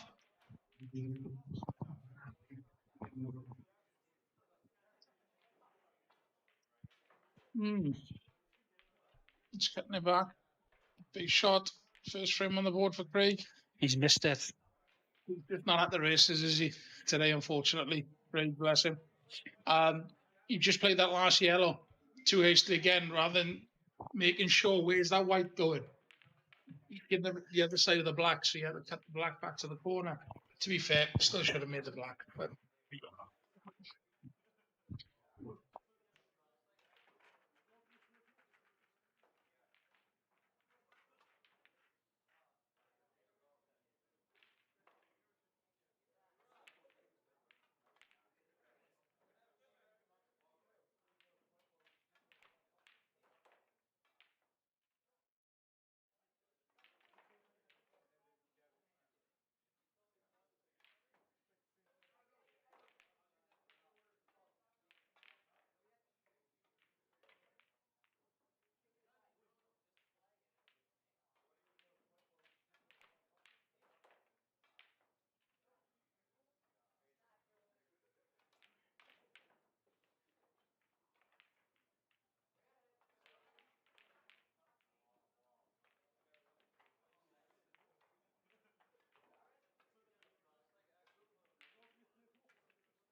Switch back on to table 1. Carl Morgan leaving 5-4. Jordan, something's been bothering me. Go on, mate. And I wanted to ask you this for a while, mate, but is there any jobs going for where you are, where you work? Because, I mean, you've got one of the most attractive positions I think I've ever heard with. Yeah? Yeah. And I've met some people over the years, but what? You've just got the either, mate. You're really good pals with the owner, right, of the company, or you've just absolutely landed on your feet, mate. Because your role, I mean, the amount of days off a year that you get is nobody's business. Talk us through it. How have you managed to secure such a role, mate? Because everybody is fucking jealous. Yeah, but I can see in the group chat the B. So I used to be a teacher, as you know, fed up with the love of it. So I wanted to look for a new job. Not October before. Seen this job advertised as a residential support worker. So I thought I'd have a go. Had the job. And I went to the first day. They told me the shift patterns. And the shift patterns are 2 days on, 4 days off. But this does sound good. But obviously I sleep there as well. So I do sleep-ins. So I sleep there for the days that you work in, That's for the days I work in, yeah. So yeah, they are. But obviously then I work some weekends. So I don't have weekends off. Yep. So that was like the downside of... The give and take. The give and take of it, yeah. But it works out that I actually only work around 10 days a month. And I have like 20 days off a month. So you like the sound of that, Mate. Jealous to say the least, mate. Absolutely. No, mate, it's awesome. I know it's a bit of a banter and a bit of a crack, on the side here with the groups of the boys, but it's absolutely phenomenal, mate. If there are ever any jobs going, mate, honestly, please let me know. I tell you what I don't do. I was travel the world with my job, mate. I don't know about you, do you? No, not at the moment, mate. No. Trump has ruined that for you, hasn't he? He's royally beep.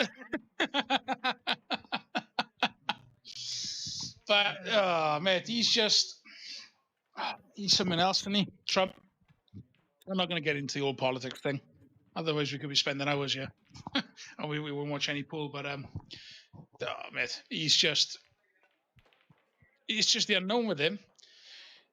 He could go and drop bombs tomorrow, mate, and cause literally a world war, and he don't care. Absolutely does not care at all, as long as the USA are fine. I thought you wasn't getting into it. Back to the pool, Carl Morgan 5-4. But he does, mate. Him and everybody else in this world, mate, need to stop dropping bombs right, left, and centre and get back to normal. I mean, what a world we live in. Absolutely ridiculous, man. Absolutely ridiculous. I totally agree with that. Just everybody get on and help each other, Crazy, man. Crazy world we live in. But yes, needless to say, Mr. Trump and others have caused a little bit of disruption, mate, to not just my company, but many businesses, trades, industries globally at the moment. You look at the price of fuel already. Yeah. Already, every fuel station I pass, you can just see the digits of your increasing lifetime, mate. You know what I mean? And it literally is. And you just think, what is going on? But we need to sort our own country out first, mate. I mean, it's just in dire straits, isn't it? Let's be fair. I mean, it's absolutely insane. Did you see what Trump came out with the other day? He said, basically, we're UK are based. You've got the North Sea, and we've got the best, basically, connection into the North Sea. We should be basically, tunneling into that for our own fuel resource rather than getting it from, obviously, eastern part of the world. But the guy's right. As much as I think he's an absolute clown, the guy's absolutely right. Why are we not sorting out our own country? So you're still not going into it, no? I'm just clarifying that for everyone. Right. So yeah, stop. I can really get into it. We'll leave it there. So as you say, Donald Trump tries to ruin the world. That is what it is, And another dead cert in life is that Paul Morgan's got 3 bags covered. And here we are, Eddie. I take he's not red, son.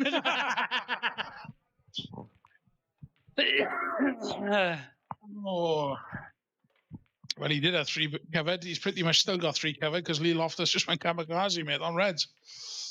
But, he's left a double here now, hasn't he? Left a double on the yellow. Yeah, Carl will play the double. I think he'll also play it in a way where, right, if he pots it, he can get to the other 2 yellows. If he doesn't, he's setting himself up, isn't he?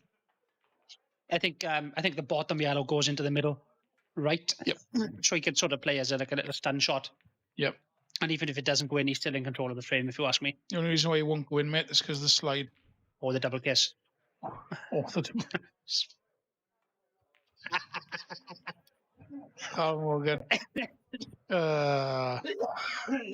We absolutely love you, pal. So if you're watching this later on, watching the game back, I promise, mate, we have not ripped you. We absolutely love you, mate. We're not getting into that either, no? No, Right, no, okay. that's for another day. Yeah. I did tell you I got some stories about Carl Morgan. He's some character, mate. He is a boy. He is a boy. Yeah, tough clearance here for Lee. Oh, that's actually not a bad shot. Does one of them pass the yellow into the top left hand pocket? Yeah. Thanks. Well, this is what you're looking at now, right? If the red does go inside the yellow, which I mean, from here I think it does, or does he rip the white back into the reds and move them? Obviously, if he feels it doesn't go, he's ripping it. That tells me that he's looked and says, yeah, that does go. Is he playing 2 reds into the same pocket? I think he wanted to come out further, Kerr, and play the right-hand side red up to the top and Pushing it through. push it through, and leave a little angle on the red and the cushion to sort of stand up for the black, you know. Or he thinks he can still see it. That's too wide, is it? No. The only problem with that is he's covered the black. Pushing ball pocket, mate. CBP, BPC, CBP, BPC, CBP. CBP. Pushing ball pocket. What's the shot, yeah? Cock that off in the middle, 14 cushions land on the black in the middle. It rolled off. You know, he's getting it on. I just think he's played himself into trouble, you know. He's sort of given the frame away, playing that shot myself. Yeah, I mean, look, it's 5-4. These are big moments in the match. That's for 5-all there. Now, obviously, given in theory, he's handed part of the frame. You know, 6-4. Carl needs one more frame, so these are big moments. If the plan goes, which I think it does, as she's looking at, this is all done and dusted, mate. But even if it doesn't, he can take control. There we go. Because the black doesn't go anywhere. Yeah. Yeah, I have to perfect. You can't see Carl Mason these from here. No, I can't.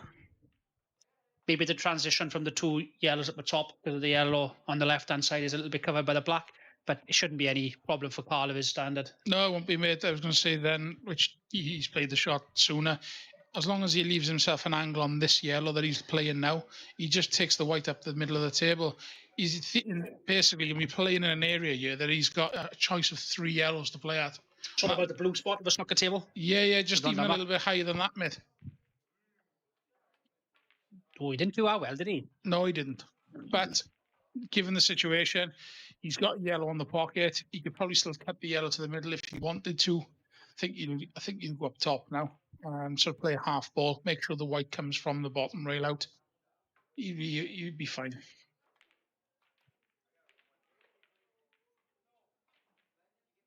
Uh-oh. That's actually all right. That is ridiculous, man. Yeah. Absolutely ridiculous.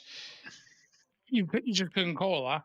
He played that so thin. That white could have gone anywhere then. He could have been completely snookered from this last yellow. As it happened, he's turned out really, really well. And he's got the black and he'll go 6-4. But what a boy. Yeah.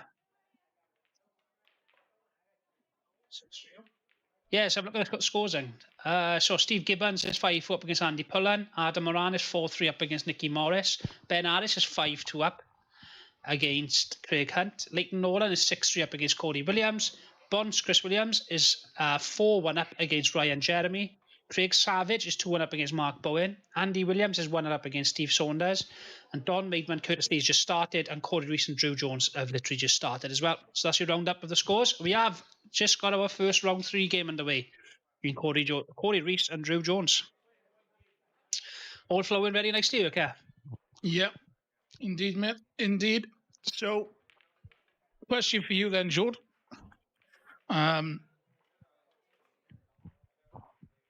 If you had to choose 2 players, because obviously you always like to look at the top half of the draw and the bottom half of the draw. Who's Jordan's picks, mate?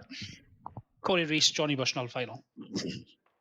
And the only reason why I've done it so quick is me and Riley had this same conversation earlier. So I've already looked. Oh, okay. So you know what's coming out, don't you? Yeah. But you don't need it, mate.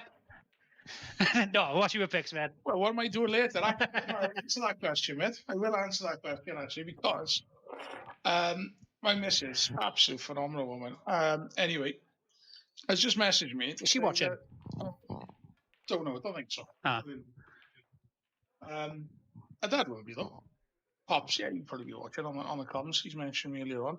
So you've got to be careful what you're saying. And many talents. He said he also do commentary on the stream. But she's at the moment, mate, flat out the garden, cleaning the patio, sweeping the leaves. But this is the one you said, what am I doing later? Apparently, mate, clean up the hot tub. She's got that warming up, and apparently evening out there, mate, in the hot tub, watching the new Peaky Blinders film on big screen out the back. Glass of wine? One glass of wine, bottle, mate, get the Prosecco ready. That's on ice, mate, already. Don't worry about that. So that's what I'm going to be doing later, George. What about you, mate? Regular stop off the kebab shop on the way home, mate? Or? No, mate. Cabs in Dublin, mate. So, no kebabs like that. I forgot. Hang on now. So Kath's in Dublin. Yep. By herself, or is she gone with the girls? Gone with the girls. She's gone with the girls? Yeah. Oh, right. For the weekend, back Monday, or? Sunday night. One night. Oh, Sunday night. Okay, Yep. so tonight's the big one then. Today is the big one. Today got for bottomless brunch. Now she's in bottom. She's actually sent me photos, Care. Have she? Yeah.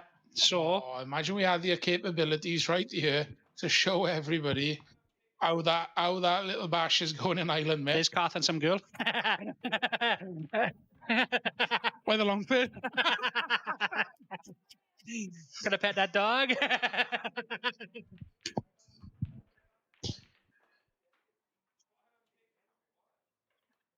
I'm dead. I'm absolutely dead. Oh, that's funny. So yeah, she's currently on the cocktails. Out in mate. Dublin in bottomless brunch, mate. Fantastic, mate. That's what it's about. Brilliant. Dublin. Ever been there? No, I haven't actually. I haven't been to Dublin. Ireland a few times, different parts of it, like Cork, Ennis, and that. But I've never been to Dublin. Yeah. You? Yeah, went to Dublin in September. That's she madly said yes to marry me. Oh, you popped the question. I did. You? Out in Dublin. Out in Dublin, yeah. Huh? Yeah. Look at the Irish you had that, mate, did it? Must have been something there. Fueled it up with alcohol first, mate. We went to bottomless brunch. This one's nice. This one's nice. So she's gone back reminiscing, mate, has she? Yeah. Oh, fair play, mate. Awesome. So I just had a message. Ian Hill, I'm watching. I'm watching. There we are. See, that's Pops, mate. That's Pops. Pops. Yeah, Pops. Yeah. So I'm probably going to stay all day here, mate, and just do a bit of commentary, help the WPA out. WPA, because obviously they want to try and promote this as much as possible. So I got no problems with that at all, helping them out. So yeah, I'm probably just going to stay here, mate. Nice bit, yeah, same. Yeah. Everybody do their little bit, right? You know, you see the likes of Hoskins and a few others will come in later on as well, interviews and have a chat with them. So, but yeah, all good. In fact, I might ask Phil now to come pop in because he won't be long playing. And then obviously, as the tournament goes on, there won't be many tables available, so people won't have breaks. They'll just flow in. So give me 2 minutes, okay? I'll go and see if Phil Hoskins is available, and we'll see if he's up for a little interview, mate. All right, buddy. When I go and get him, if anybody wants to ask Phil any questions, Phil Hoskins, the WPA chairman, please write them in the chat, and I'll ask him.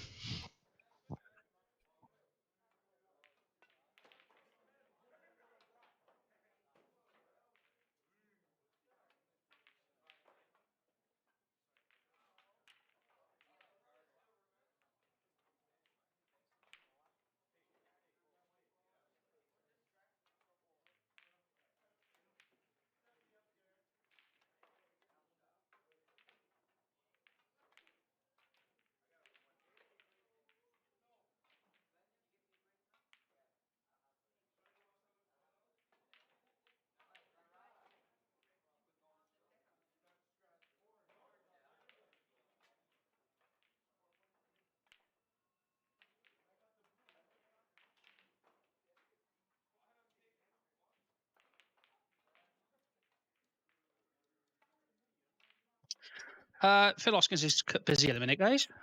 So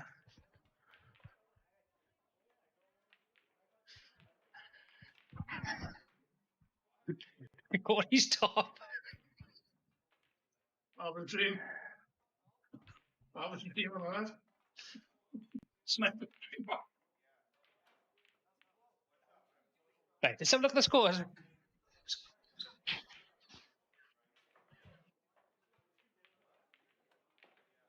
Scores in the doors, George Doom.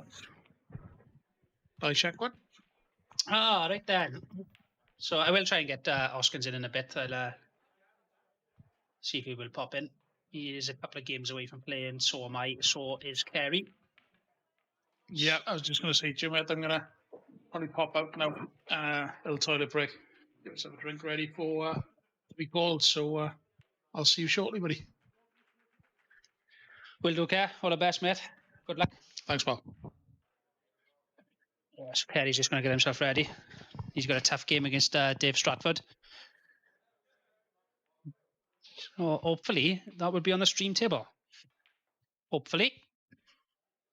Which it's got a chance because there's a couple of games thereabouts nearly finished, but Carl is actually on a finish.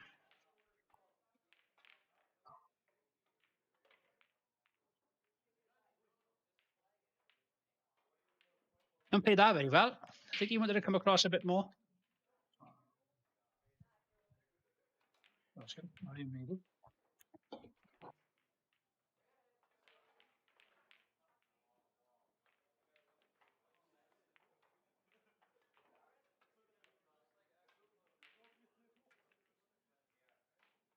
Good recovery there from Carl Morgan, man. Great shot that.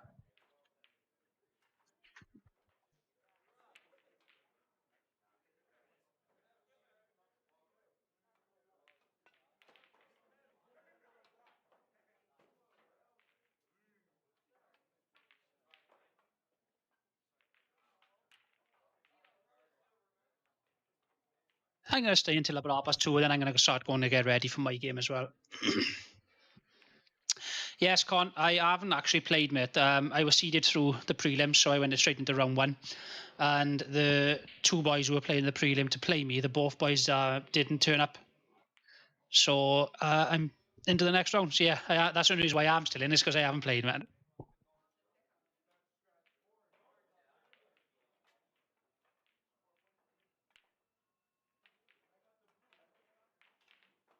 And that's a great black from Carl Morgan, and that's a nice little win against Lee Loftus. Great win there. Cryer, if you still aim it, I'm going to put Bonch's game on. He is 5-1 up against Ryan Jeremy, who's on table 10. But yeah, so we'll stick to Bonch's game 5-1. Just when Tom gets everything ready, he's going to brush the table, etc. So we watch this for a bit. So Bonch is currently 5-1.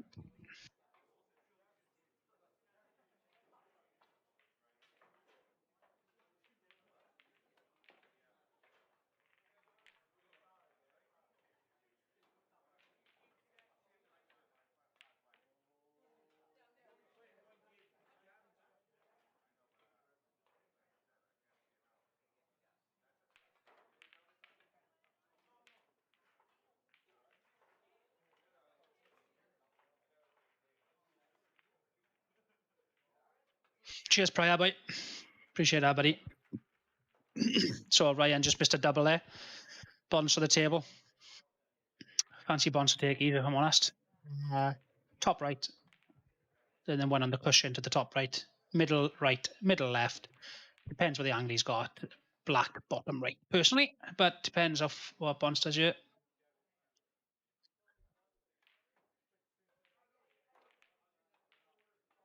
Oh, you haven't come across far enough. He has to reroute now.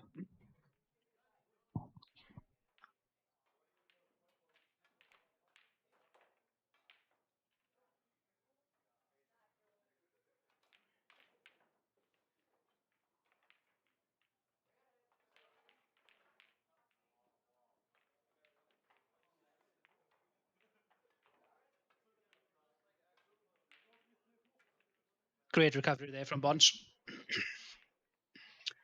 Is he going to come around the table, or is he just going to give himself a shot at something here?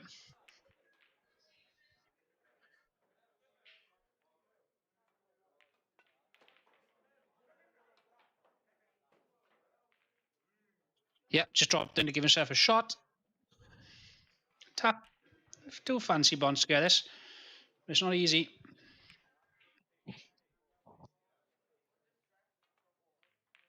Yeah, that's a great finish by Bonds. So Bonds is currently 6-1 up.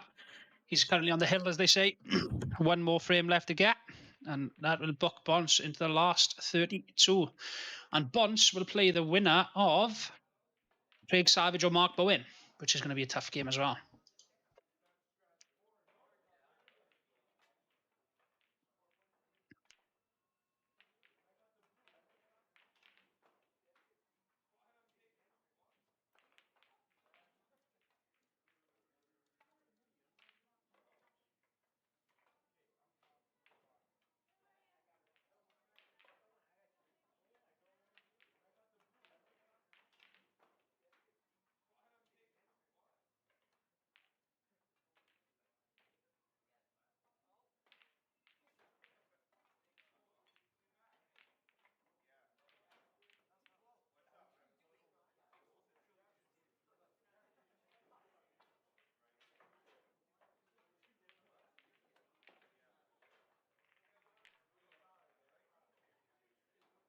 That's a great break by Ryan there. Monster break.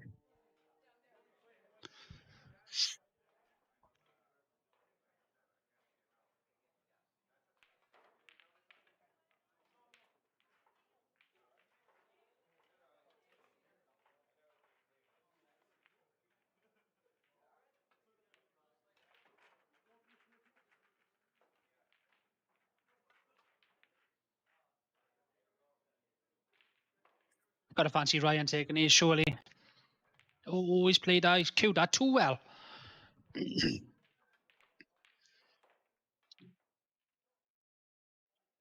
Yeah, he's had to rely on luck here, and he haven't had any.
What have we got watching here then?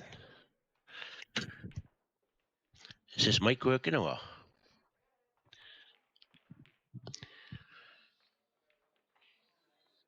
Give me a little thumbs up in the chat box if you can hear me.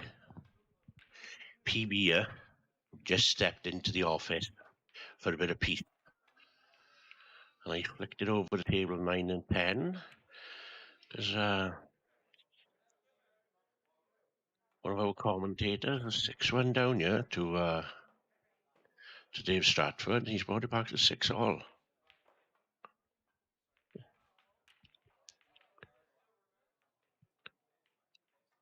Jimmy Elvers look to be going lovely, and the last couple of rolls got a bit smelly. May have to take reds. There we are, man.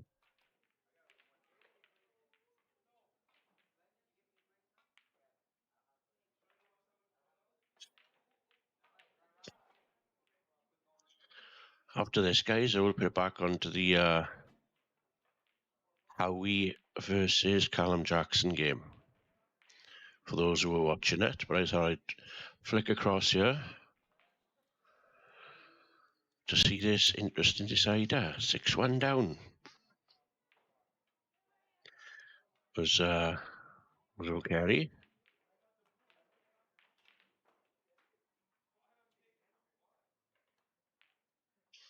El Tando, man.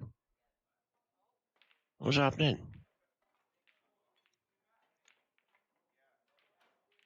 Were you still here 2 o'clock this morning with me or what? I can't really remember much after about 11 o'clock.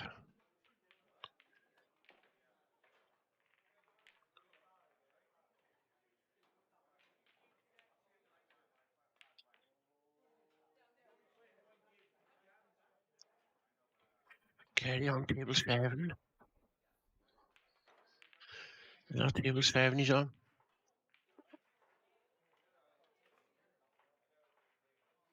Table 9.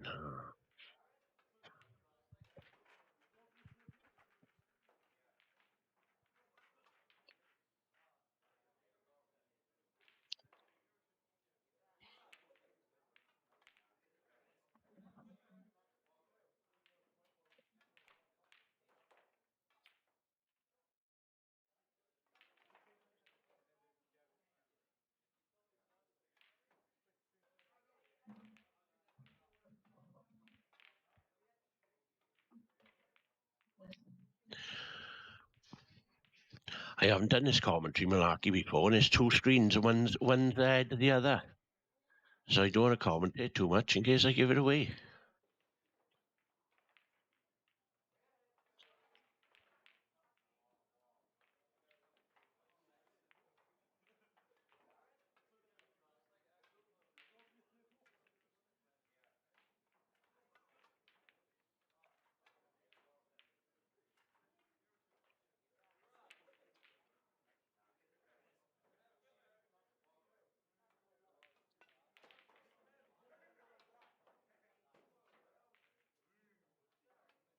What a comeback this will be if he gets these.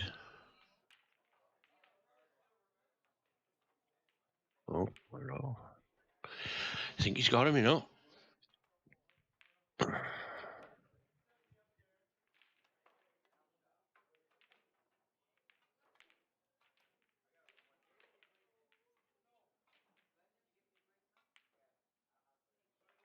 The good thing about if Carey stays in, guys, we'll have someone to commentate.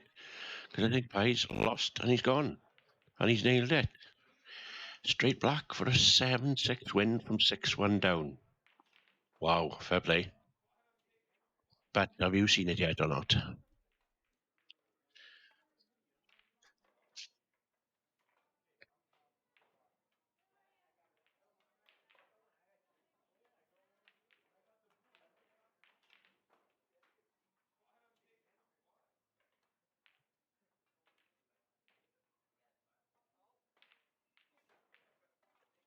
There you go, guys.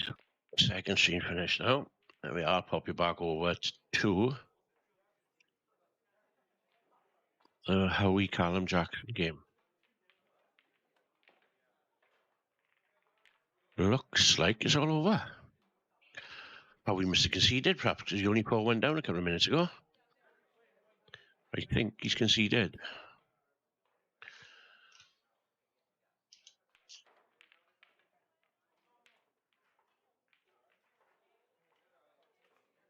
(7-1). Must have conceded. Oh, what's going on here now, man?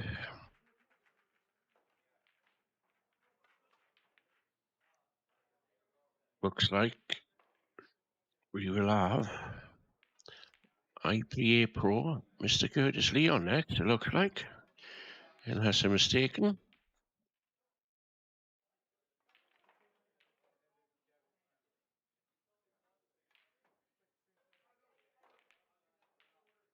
Yes, indeed it is. Steve Saunders. Don't know, Steve, to be honest. A lot of new faces here again today. Anyway, I'm sure Kerry will be back in the office in the commentary very soon, with a big smile on his face after this epic comeback against Dave the Rave. Right, guys, I shall leave you to it.